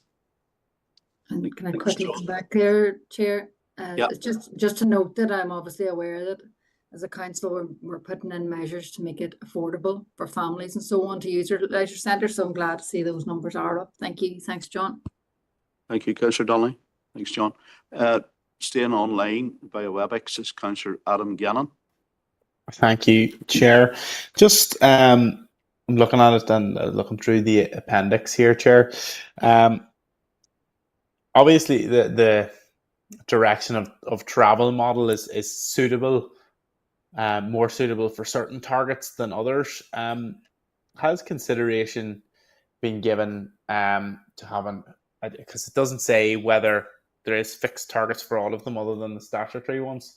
For example, trees planted, just because it was mentioned, obviously it's red because the amount of trees is lower. But something like that to me would make sense to be a fixed per year target, because there's only so many trees you can physically plant in a year, and eventually you'll eventually hit red, even if you're at your second highest amount ever, which wouldn't seem to be a good measure, if that makes sense. Another point just to make is in regards to that point on the usage of leisure centres. Obviously next year that will, you would imagine that would be lower. Are we just going to leave that as red, or are we going to take the forum usage out of the figures to allow a more accurate judgment, if that makes sense? So take the forum usage out of the 24-25 figures. I know that's not a perfect comparison, Chair, because of some forum users will go to other leisure centres. It's not 100% perfect. And then just one perhaps anomaly, Chair, on 4.10, just at the very end of the RAG ratings on page 4. Obviously, it's a small one, but I just noticed the social media engagement rate has been marked as green, even though it's down. Now, maybe that's because perhaps on paper, even though the rate is down, you've had more overall engagement, or maybe it's just an anomaly on it, or perhaps the change is, well, I would say the change is significant enough that it would be red, depending on how you're measuring it, if that makes sense. Also, Chair, but happy, I don't know if you need a seconder for noting, Chair, but happy to second that. Well, thanks for the seconding of the noting, Mr. Gannon. And I'll bring Sinead on to answer a few of those queries you had. Thank you, Chair. I suppose in relation to setting specific targets, I think that's something, Councillor Gannon, that we can take that away and reflect on that. I suppose my only initial thought on that would be that if we're looking in terms of the baseline, and we're looking then in terms of our trends against the baseline, then that may skew things for slightly, but I'm certainly happy to take away and look at that if you would be content with just to give consideration to that. And in terms of the social engagement, my interpretation of that is the moving in the direction piece, as opposed to maybe it not being categorized in the correct manner. But again, I'm going to clarify that just to check that my reading of it is the moving in direction piece. Okay, thanks, Sinead. Okay, we have already dealt with item 6.2, so we'll go to item 6.3. So again, over to Sinead for her report.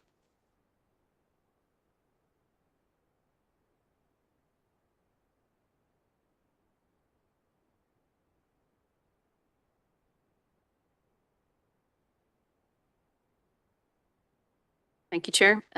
So the purpose of this report is threefold. It's to provide an update on a number of letters of offer that we've received. It's also, actually there's 4 points in it to note a receipt of a memorandum of understanding in relation to our regional balancing fund. So that's our local economic partnership. Also then to provide an update in relation to actions from our Regeneration Community Committee, and then to provide an update in relation to a query around undeveloped land that had come out of another committee. So in relation to letters of offer, then members will note that we've received a number of letters of offer set out at section 2.1. There's a letter of offer from Department for Communities in relation to community festivals funds for 25-26. We've also a letter of offer from DFC in relation to our labour market partnership, which I've referred to in the earlier paper. We've a further letter of offer from DFC in relation to Neighbourhood Renewal Programme and West End Community Centre 25-26. And then also a letter of offer from Public Health Agency in relation to age-friendly communities. In relation to the Memorandum of Understanding then, members, is just to ensure that members are kept up to date in relation to where we are around the Regional Balance Fund, which links in then to our local economic partnership. So Department for Economy has now provided us with a Memorandum of Understanding in relation to the fund. And the MOU is between DFE, InvestNI and the Council. And subject to a few very minor clarification queries, we would hope to be in a position then to sign that MOU imminently. And it is also accompanied then by guidance in terms of the project development. There's also a section in the report then, members, looking at the RNC committee actions for the period of April 25 to June 25. And those are set out in terms of the progress at 2.3.1. And members will note then there are 4 committee actions that are in progress for the period, and 2 of those then will be completed when there's further confirmation and engagement and dates for site visit, and 2 await finalisation of a partnership agreement with Outscape and legal issues relating to a right of way. And then there's 1 outstanding committee action which will be completed following engagement with the relevant bodies. In relation to underdevelopment land then within the district, so at the Policy and Resources Committee back on the 14th of May, members requested that research be undertaken into the feasibility of conducting a data gathering exercise to ascertain availability of underdeveloped land in the district. And I suppose that action, as I understand it, was, I suppose, in the context of the issue of land banking. So in the context of land banking, the council doesn't have any power, I suppose, to require a landowner to develop or to release their land for development.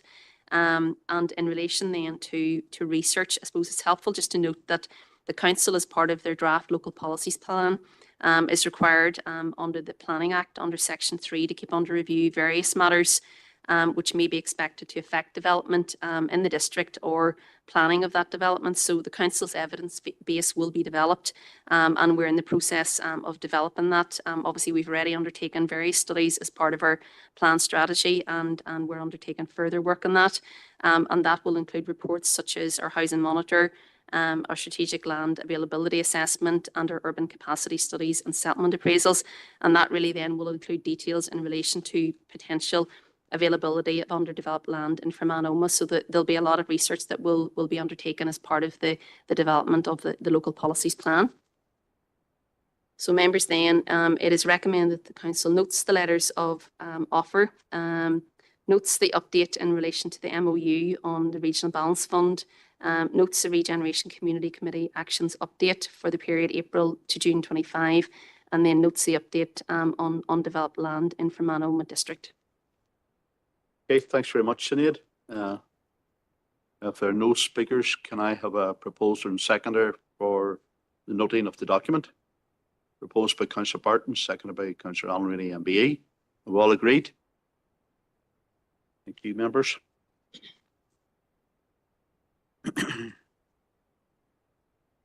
Okay, we're on now to Community and Wellbeing Directorate reports.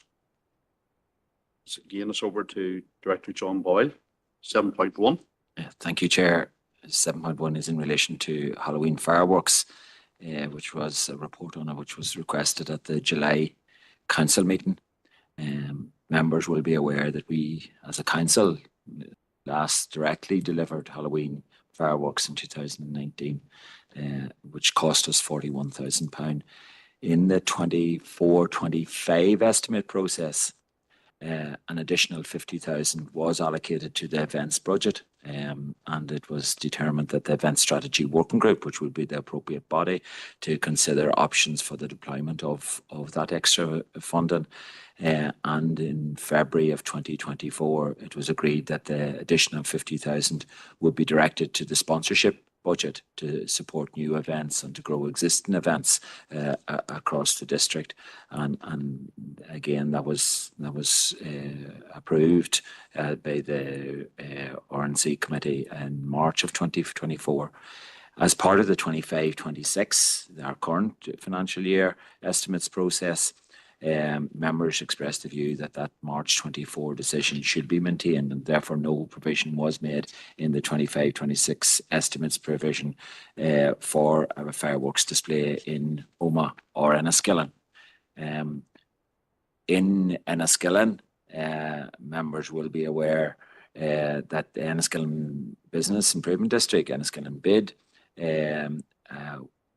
have been awarded funding last year in order to support events which they were running in the town of Enniskillen. But they also delivered a fireworks display funded through sponsorship through the private sector, and that is actually in place for this current financial year also. We have engaged with the Omagh Chamber to explore a similar approach in Omagh, but Omagh Chamber has advised that they don't have the capacity to lead on such an initiative. And I know there has been a proposal here in the council that officers would re-engage with the Department for Communities and with Omagh Chamber of Commerce and all the other relevant bodies with the possibility of establishing a bid. And I do think that, you know, that has potential to bring forward such initiatives such as that in Enniskillen. The cost of delivering direct delivery from a council point of view would be approximately £60,000, and that's just making tentative inquiries as to the cost of for the both towns of delivery. And it's not all related to the fireworks display itself, but it is all about the stewarding, the first aid, the staging, the sound, all of those sorts of things which are also involved in it.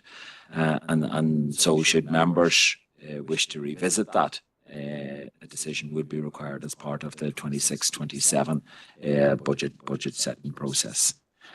So therefore, Chair, it's recommended that the council notes the update on the provision of fireworks display in Enniskillen and Omagh. Thanks very much, John. And quite a pleasant subject as usual, but I suppose the bid, the last time that we went for a bid was disappointing that we didn't get there, but I'll just go to the chamber now. We have Councillor Marty McCulkin. Thank you, Chair. I suppose as an Omagh Town Councillor, I'm sure it's no surprise that I'd be very eager to see the people of Omagh being able to avail of a fireworks display at Halloween the same as their counterparts in Enniskillen. And I know that the fireworks display in Enniskillen has not been delivered or funded by the council, but that doesn't take away from the fact that one major town will have a display and the other won't. And I know from the people that have been talking to me about this that they're not really aware or concerned about who's paying for delivering the fireworks. They just see it as an issue that one area will have it and the other won't. And I'm also aware that there's no provision for fireworks in Omagh in this year's estimates, and I know the council has engaged with the chamber to see if there could be a similar approach taken as to what happened in Enniskillen. However, I understand the chamber has advised it doesn't have the capacity and its focus remains on business advocacy and promotion in Omagh and surrounding areas, which I suppose is fair enough. That being the case, I'm asking if the council has had any engagement with any of the major companies that are based in Omagh to see if any of them would have an interest in sponsoring fireworks for the community in Omagh. I'm not mentioning any names, we're all aware that there's many large firms in Omagh, and just asking if there's been any engagement with any of them, and if not, is that something that could be considered? Thanks, Councillor McCulligan. Chair, I don't think any direct engagement for sponsorship has been, any approach has been made with regard to fireworks. What I would say, and it's included there in the report, is the time period. I suppose that for the delivery of such a thing as 16 weeks, we possibly couldn't make that deadline.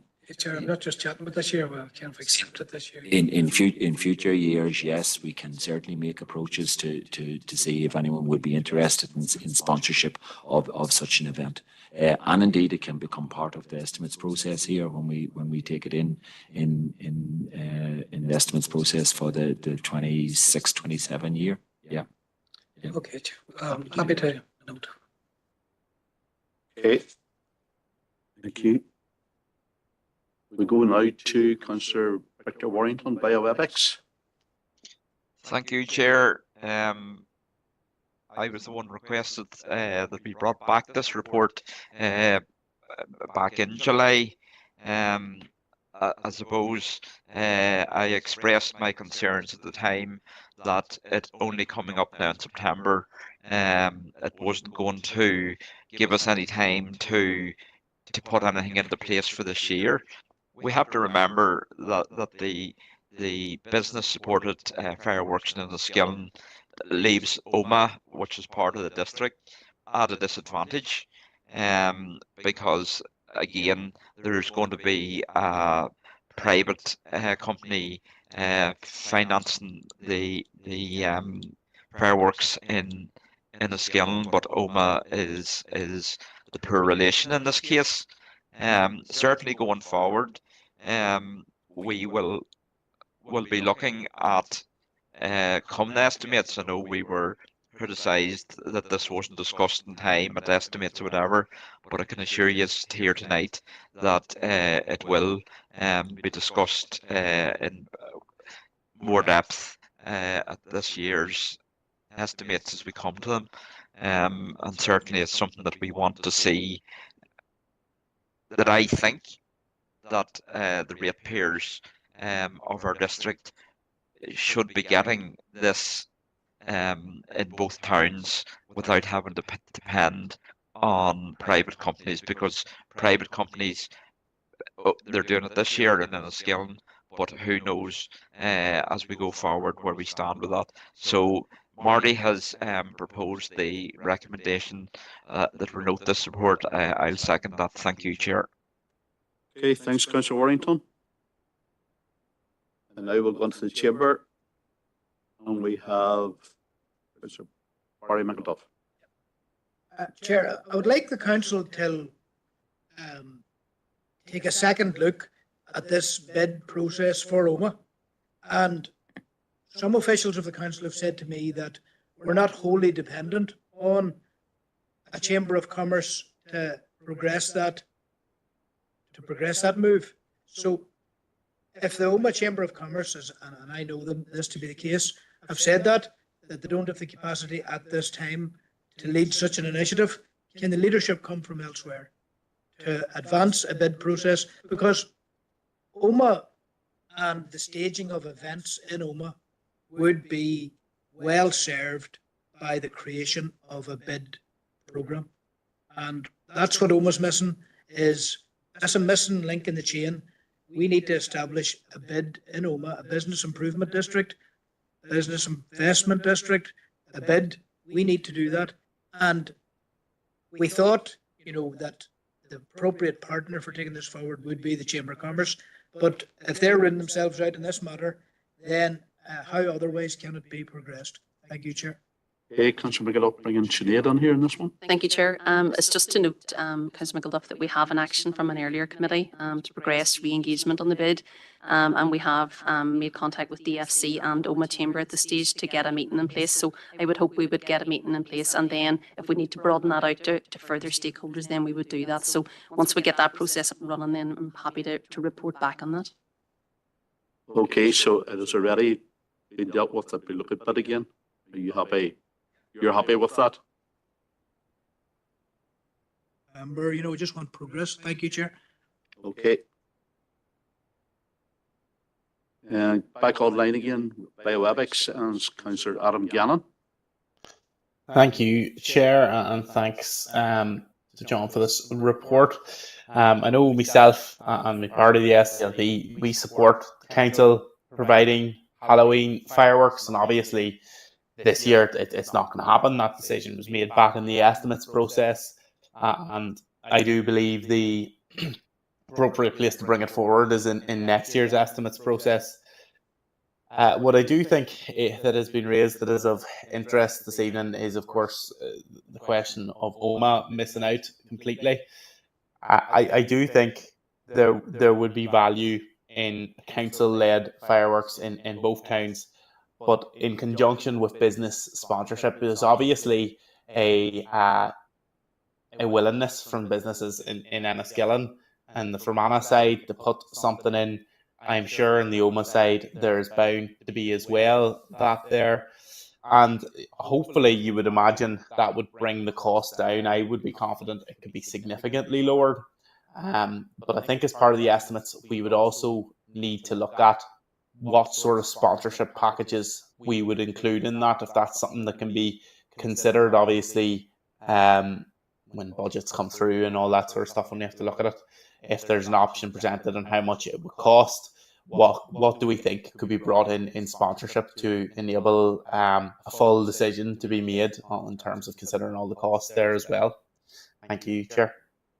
Thanks, Commissioner Gannon. John? Chair, we have a policy or a position on inward sponsorship. So we have, which was agreed by council a number of years ago, and we will be following that. I suppose it would have to go out as a public expression to see what companies would be interested in it. So there is a process which is already detailed and outlined, which has been agreed by council for inward sponsorship, and we have been successful in that in other events such as the St. Patrick's Day event and so on, where we have got inward sponsorship. Thanks very much, John. Okay, there are no other speakers. It has been proposed by Councillor McColgan and seconded by Councillor Warrington that the report is noted. It is further being proposed by Councillor McElduff. I'll need a seconder for that, as to hopefully there'll be some information come back for around October, November time with a further engagement. You don't think it'll happen? I don't think we need a proposal. You don't need a proposal. It's going to be taken into the overall proposal. Have I? Right. Okay. Moving on. Let me see where we are now. Okay, item 7.2. And it's over to John. Thank you, Chair. Just our report on the Ardone Theatre, mainly about parking and maintenance. That it was at the April meeting of the RNC here that the council will consider the parking options at the Ardone on fully booked nights. We are aware of issues of people parking on the roads, especially on those nights. There are, you will see from the report there, 95 parking spaces at the Ardone. However, when the Ardone is at full capacity, and that we're talking about 12% approximately of performances that overflow onto the Dublin Road does happen. We just to point out, I suppose we would have no statutory authority to police that. That would be the responsibility of the PSNI or the Department of Infrastructure. And I think it's also worth noting that even on nights when the Ardone car park is not at capacity, that some patrons do park on the Dublin Road just to have a quick getaway, I suppose, in a sense, like, after the performance. To address that, and it is an issue, and it is an issue that we're aware of. We are currently in the process of remarking spaces in the Ardone car parks. There is no doubt about it that some of the car parking that takes place at this point in time, it doesn't allow for the most maximum use of those 95 spaces. So we are in the process of remarking, and hopefully that process will take place in this current month in September. We will communicate with all users and all patrons of the Ardo and following that to highlight the arrangements and the health and safety issues that are associated with parking on the Dublin Road, especially in those nights of high sales. And we know who they are. You know, we know those annual events that take place where there is a full performance. And when we are advertising those and when we are talking to customers during the booking process, we will reiterate that there is to be no parking on the Dublin Road. If that should still remain a problem after a 6-month period is what we are seeing, we will bring in another phase where we'll introduce an external parking attendant to be able to be on the Dublin Road itself and to advise people to move on. You know, they won't have authority to make them move on, but to be advised and to manage that traffic flow in the area. And again, messaging will be associated with that if it doesn't work. If after that period of time, no improvement, then I think we are looking at more substantial investment in terms of what we do, like, you know, of providing people who have authority to make patrons move on, or indeed other interventions, whether it be busing people or providing buses from certain car parks in the town of Enniskillen. However, we'd hope that we wouldn't get to that stage. Second part of the report is in relation to the building maintenance. It has an annual operations plan. We are aware, and there was a meeting with members of the Capital Oversight Group to the Ardoan to look at the problems which were being experienced in the Ardoan, especially mainly in relation to leakages of the roof. We have a number of flat roofs on the Ardoan, given the type of building that it is. Repairs to the green room roof will be completed in September 2025, and it is hoped that that will be a success. Half of it is done at this point in time. The remainder of it will be done in this month. Monitoring will take place in relation to that solution, and if it is a success, and we're hoping that it will be, that will be extended then to the auditorium roof, which is a much larger roof, and that will be completed before the end of the financial year. Just to report also, Chair, that the Council has recently secured an award of £7,500 from the Theatres Trust Small Grants Programme to replace the main front door, which we've had quite a number of problems with. Again, because it is of heritage value, it'll replicate the original style of the door of the theatre, but it will be include for modern accessibility and so on. I have to say we will continue, and we do continuously look at further opportunities to try and enhance the building in order to maintain it as the listed building that it is.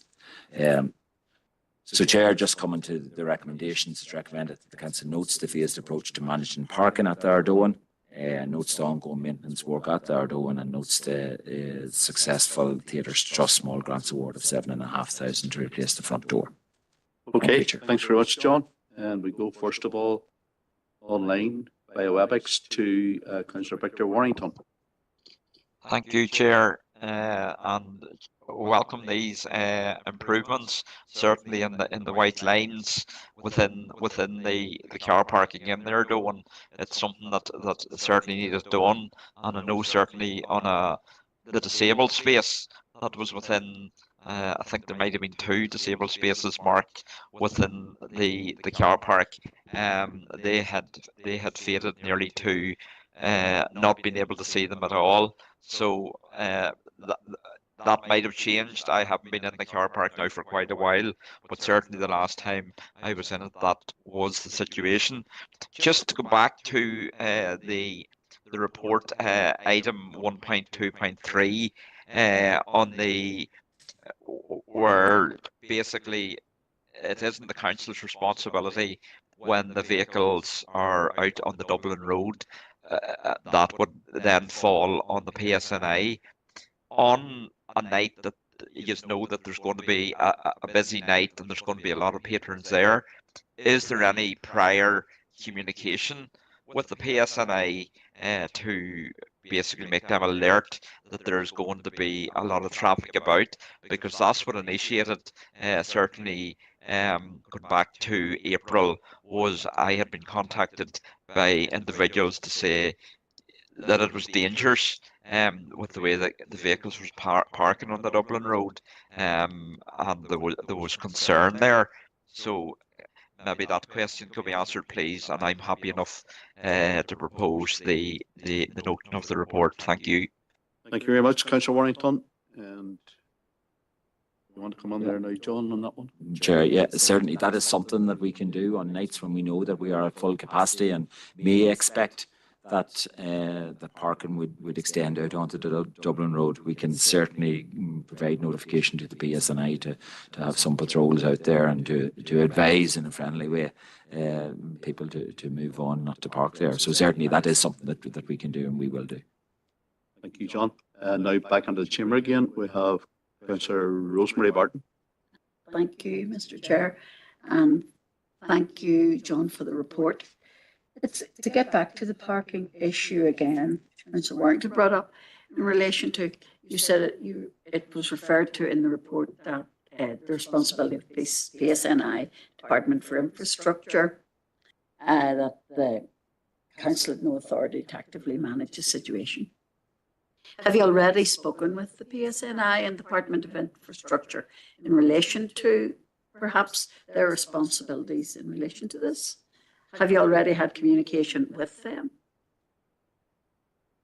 We have spoken. We have spoken to them.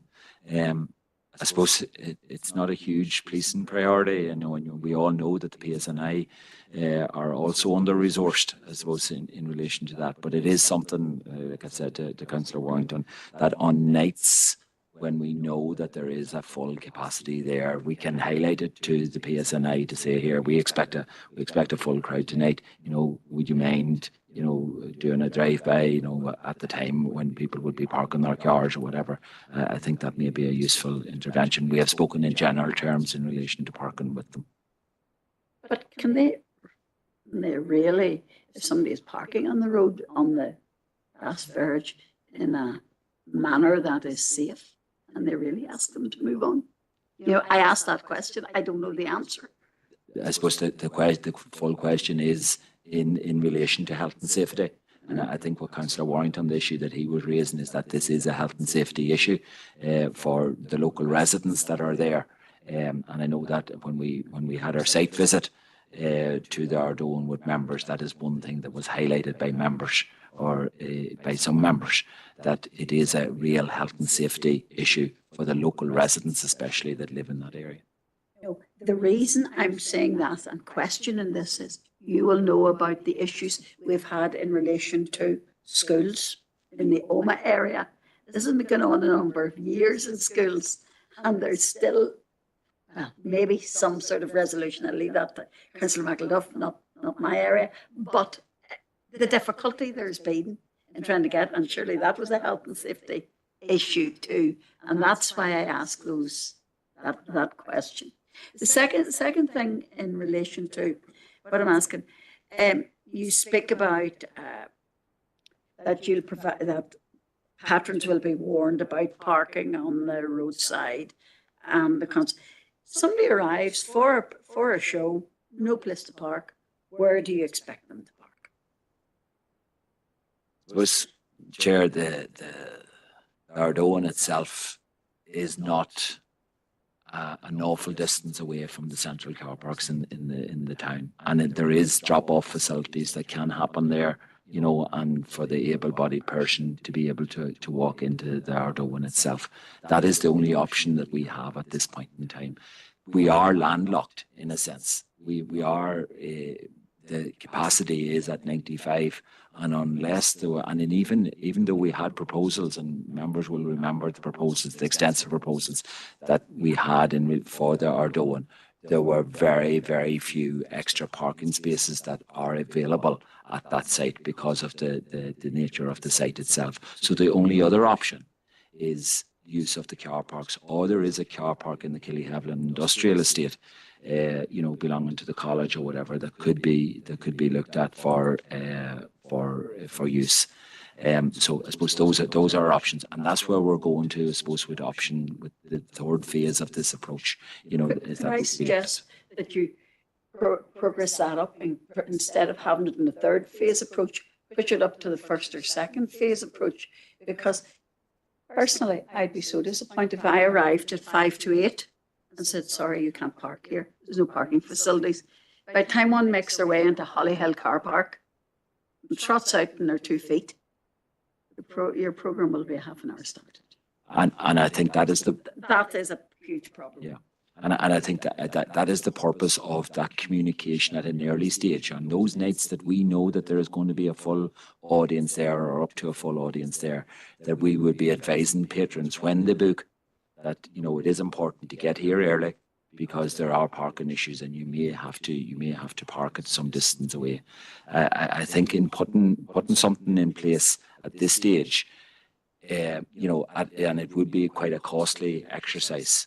You know, and those proposals would have to be really thought out. And like I say, if it comes to that, we will be bringing a further report back here to council in order to consider what those options are. Can I make a proposal that we look at this with some haste? Christmas is approaching. We are going to have Antos, etc. now in the Ardoin within the next few months, and that this problem is going to arise. And I don't think it's fair that people are going to have to walk half an hour out to a car park, out to the Ardoin. Look, I know the rain that there was this evening. You know the rain there was this evening. And we're in the winter time when a lot of these shows are shown. It's not acceptable. There are, I would argue that there are various options, like, you know, of car sharing and things like that I think need to be fully explored before we go down the route of putting in place other initiatives in order to get people out. I think we should maybe try, as the report says, try and work on the car parking spaces to maximise the car parking spaces that are there. If not, then and along with that, provide a communication during the time of booking, for whether it be, you know, to make people aware that there is limited parking of 95 spaces, but also to encourage, because many of people who come to the Ardoin come for a night out along with friends.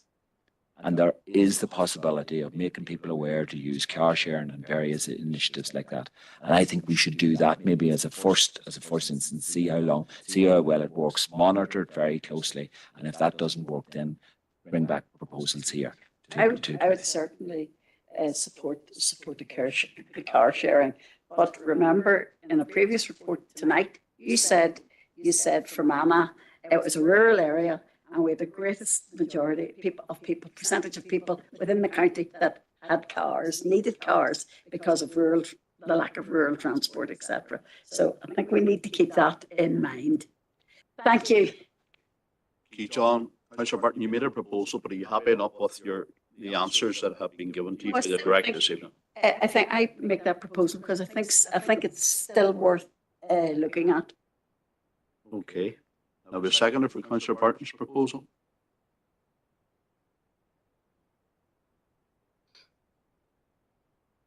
Councillor Warrington online seconding. We agreed with that? Okay.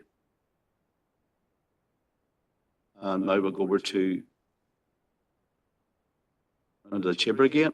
We have Councillor Seamus Green. I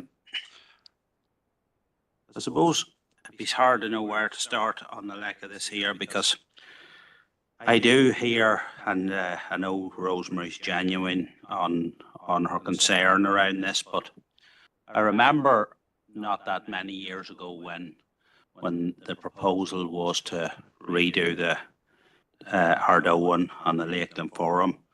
I remember I made a suggestion that we would look at building a new state-of-the-art leisure centre that incorporated a fit-for-purpose theatre that would hold not the small number of 300 and something, but a proper venue that would bring the big acts in.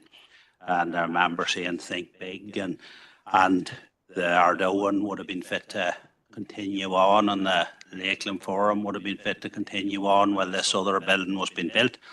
But I do remember the most adamant ones that was against it was the Ulster Unionists. They said the Lakeland Forum was on an iconic site, and Ardoin was on an iconic site, and they couldn't be moved.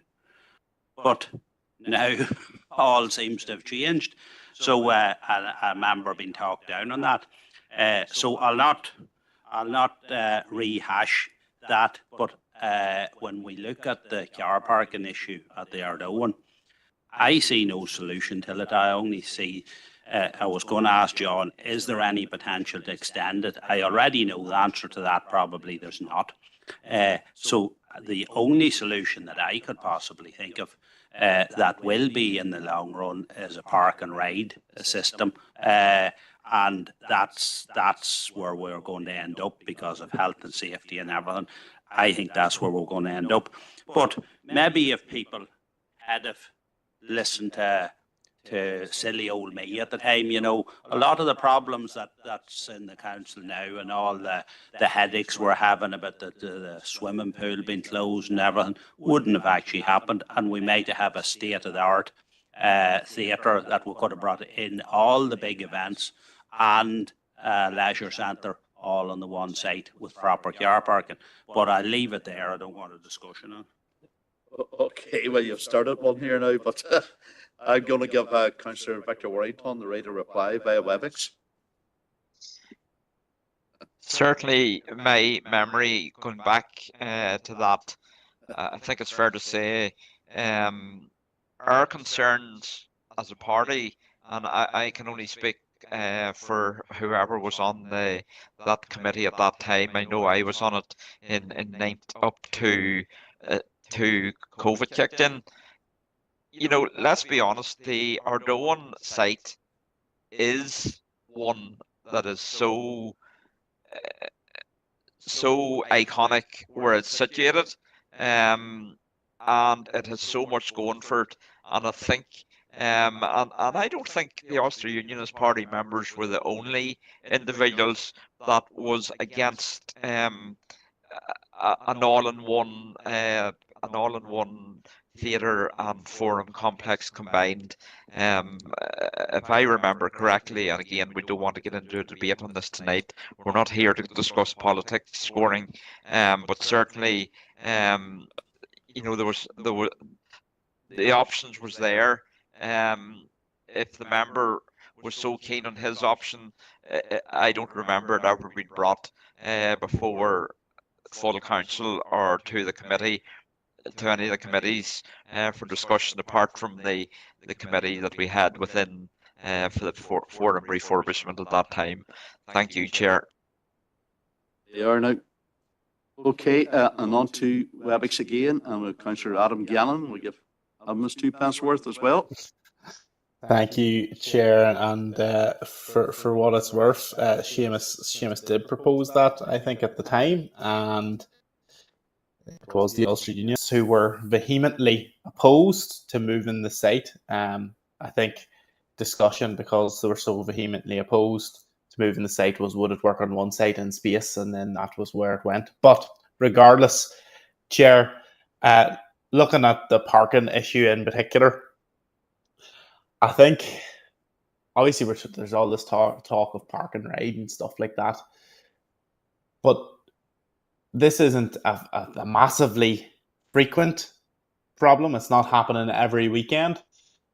I think there's also a bit of personal responsibility from people parking their cars to park in a considerate manner where they're not blocking the road and they're not blocking paths. I think it is possible. You know, I've drove past the Ardoin many a time when there's a show on, and I've walked past the Ardoin when there's a show on, and people can park considerately.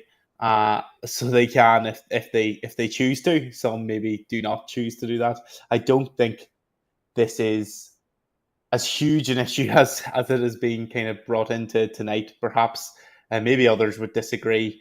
There is an issue there, obviously, when people do choose to block entrances and whatnot of surrounding residents, which is unfortunate that people choose to do that. and have that wee bit of perhaps selfishness when they're parking their car. But Chair, I think it's solvable. I think encouraging the car sharing is a good solution.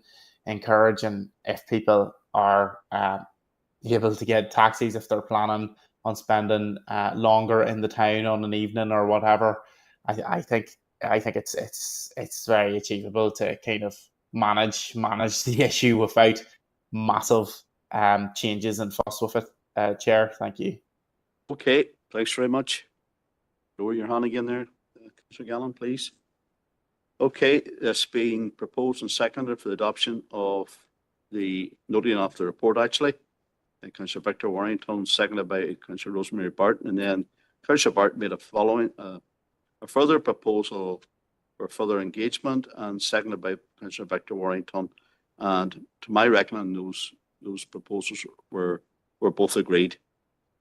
Okay. And now we're on to item 7.3. It's over to John. Thank you, Chair. Yes, it's the Environmental Health Delegated Decision Record for Q1 from April to June 2025 in line with the Council scheme of delegation for noting, Chair. Okay. Proposed by Councillor Maguire for noting, seconded by Councillor Mark Buchanan, and agreed. Okay, continue. And now we're on to correspondence, I believe it is. Yep, on to correspondence, and we're over to Sinead, 8.1, Sinead. Thank you, Chair. So the first item of correspondence is a response from Andrew Moore, MLA, Minister for Agriculture, Environment and Rural Affairs. And it's in response to correspondence that we'd issued regarding commissioning of a study on pollutants and water quality. And that was in the context of the University of Oxford research paper that we have discussed at our agriculture liaison group, and then reported into this committee on. So members will note in the response from the Minister that the set out DARE has got a long history of funding research in relation to water quality, and they've set out some links in the paper, or in the letter, sorry, in relation to how we can go about looking at the research already completed.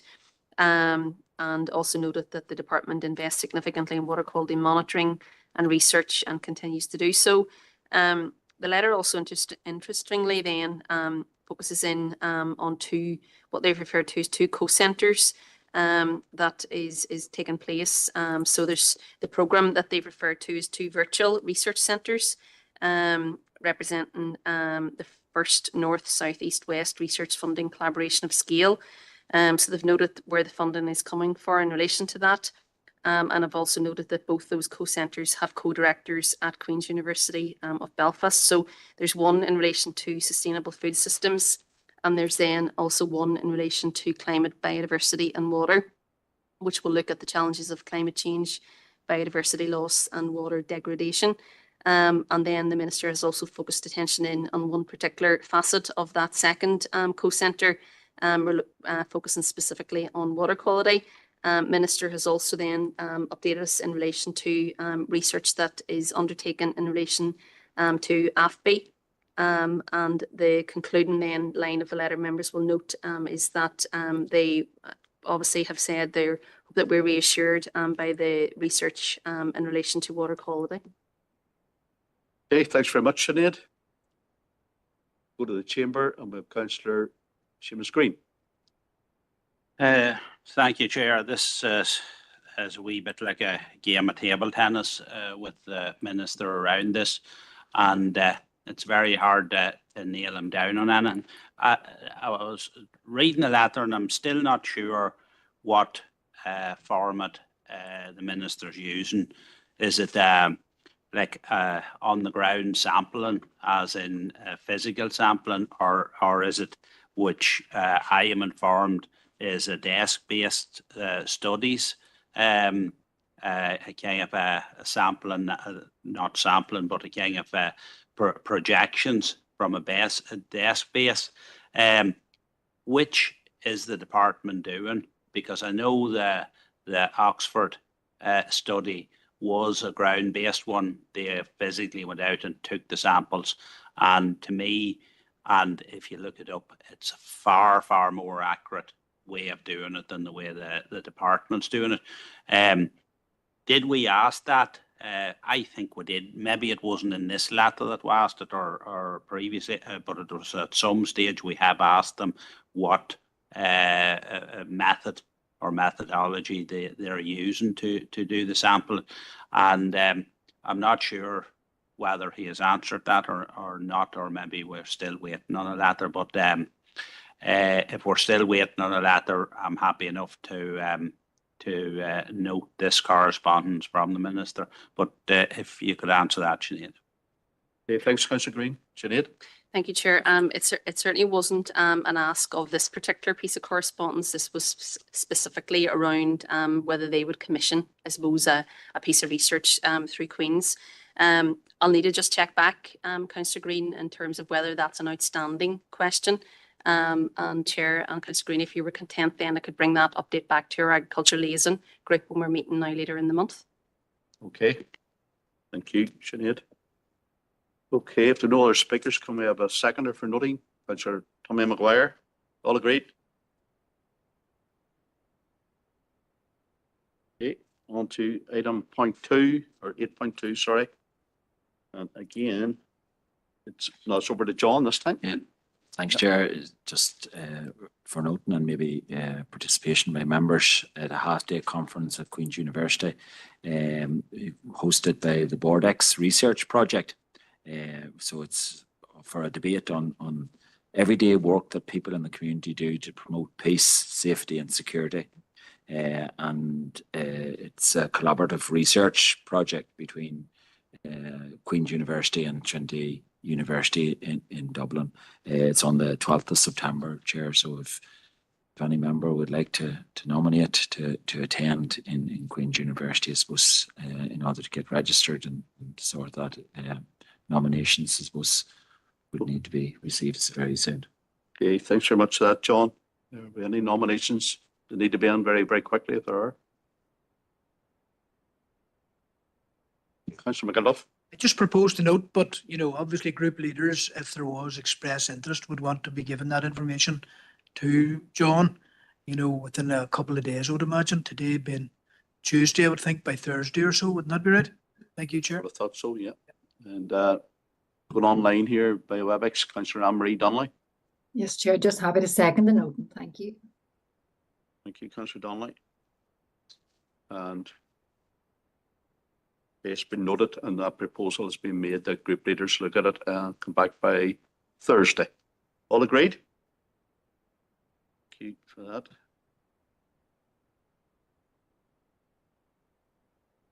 Okay, we're on now on to 8.3.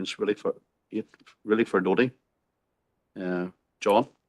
Yes, Chair, noting the AGM for OMA Reform for Rural Associations. I think if members wish to go, they can make representation. They can go themselves. I don't think it needs nominations.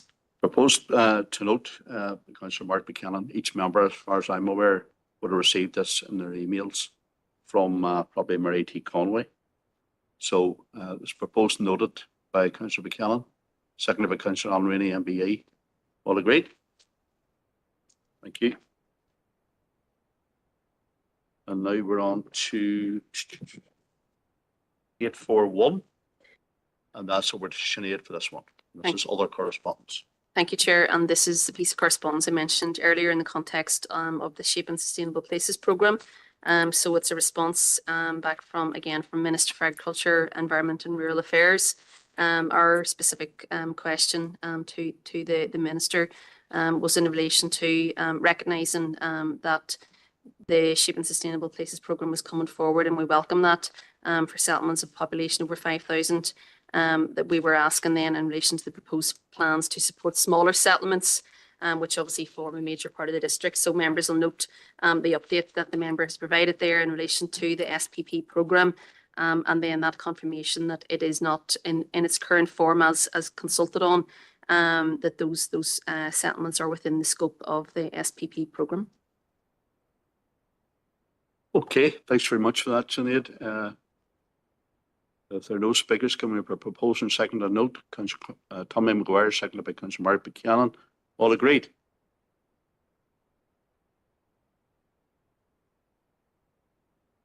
Okay, and that's all the correspondence. Down to number 8.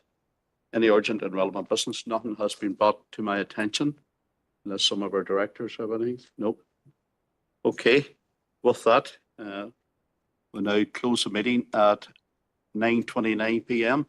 Thank you all for your cooperation, and thank you to all at the top table here and to IT as well.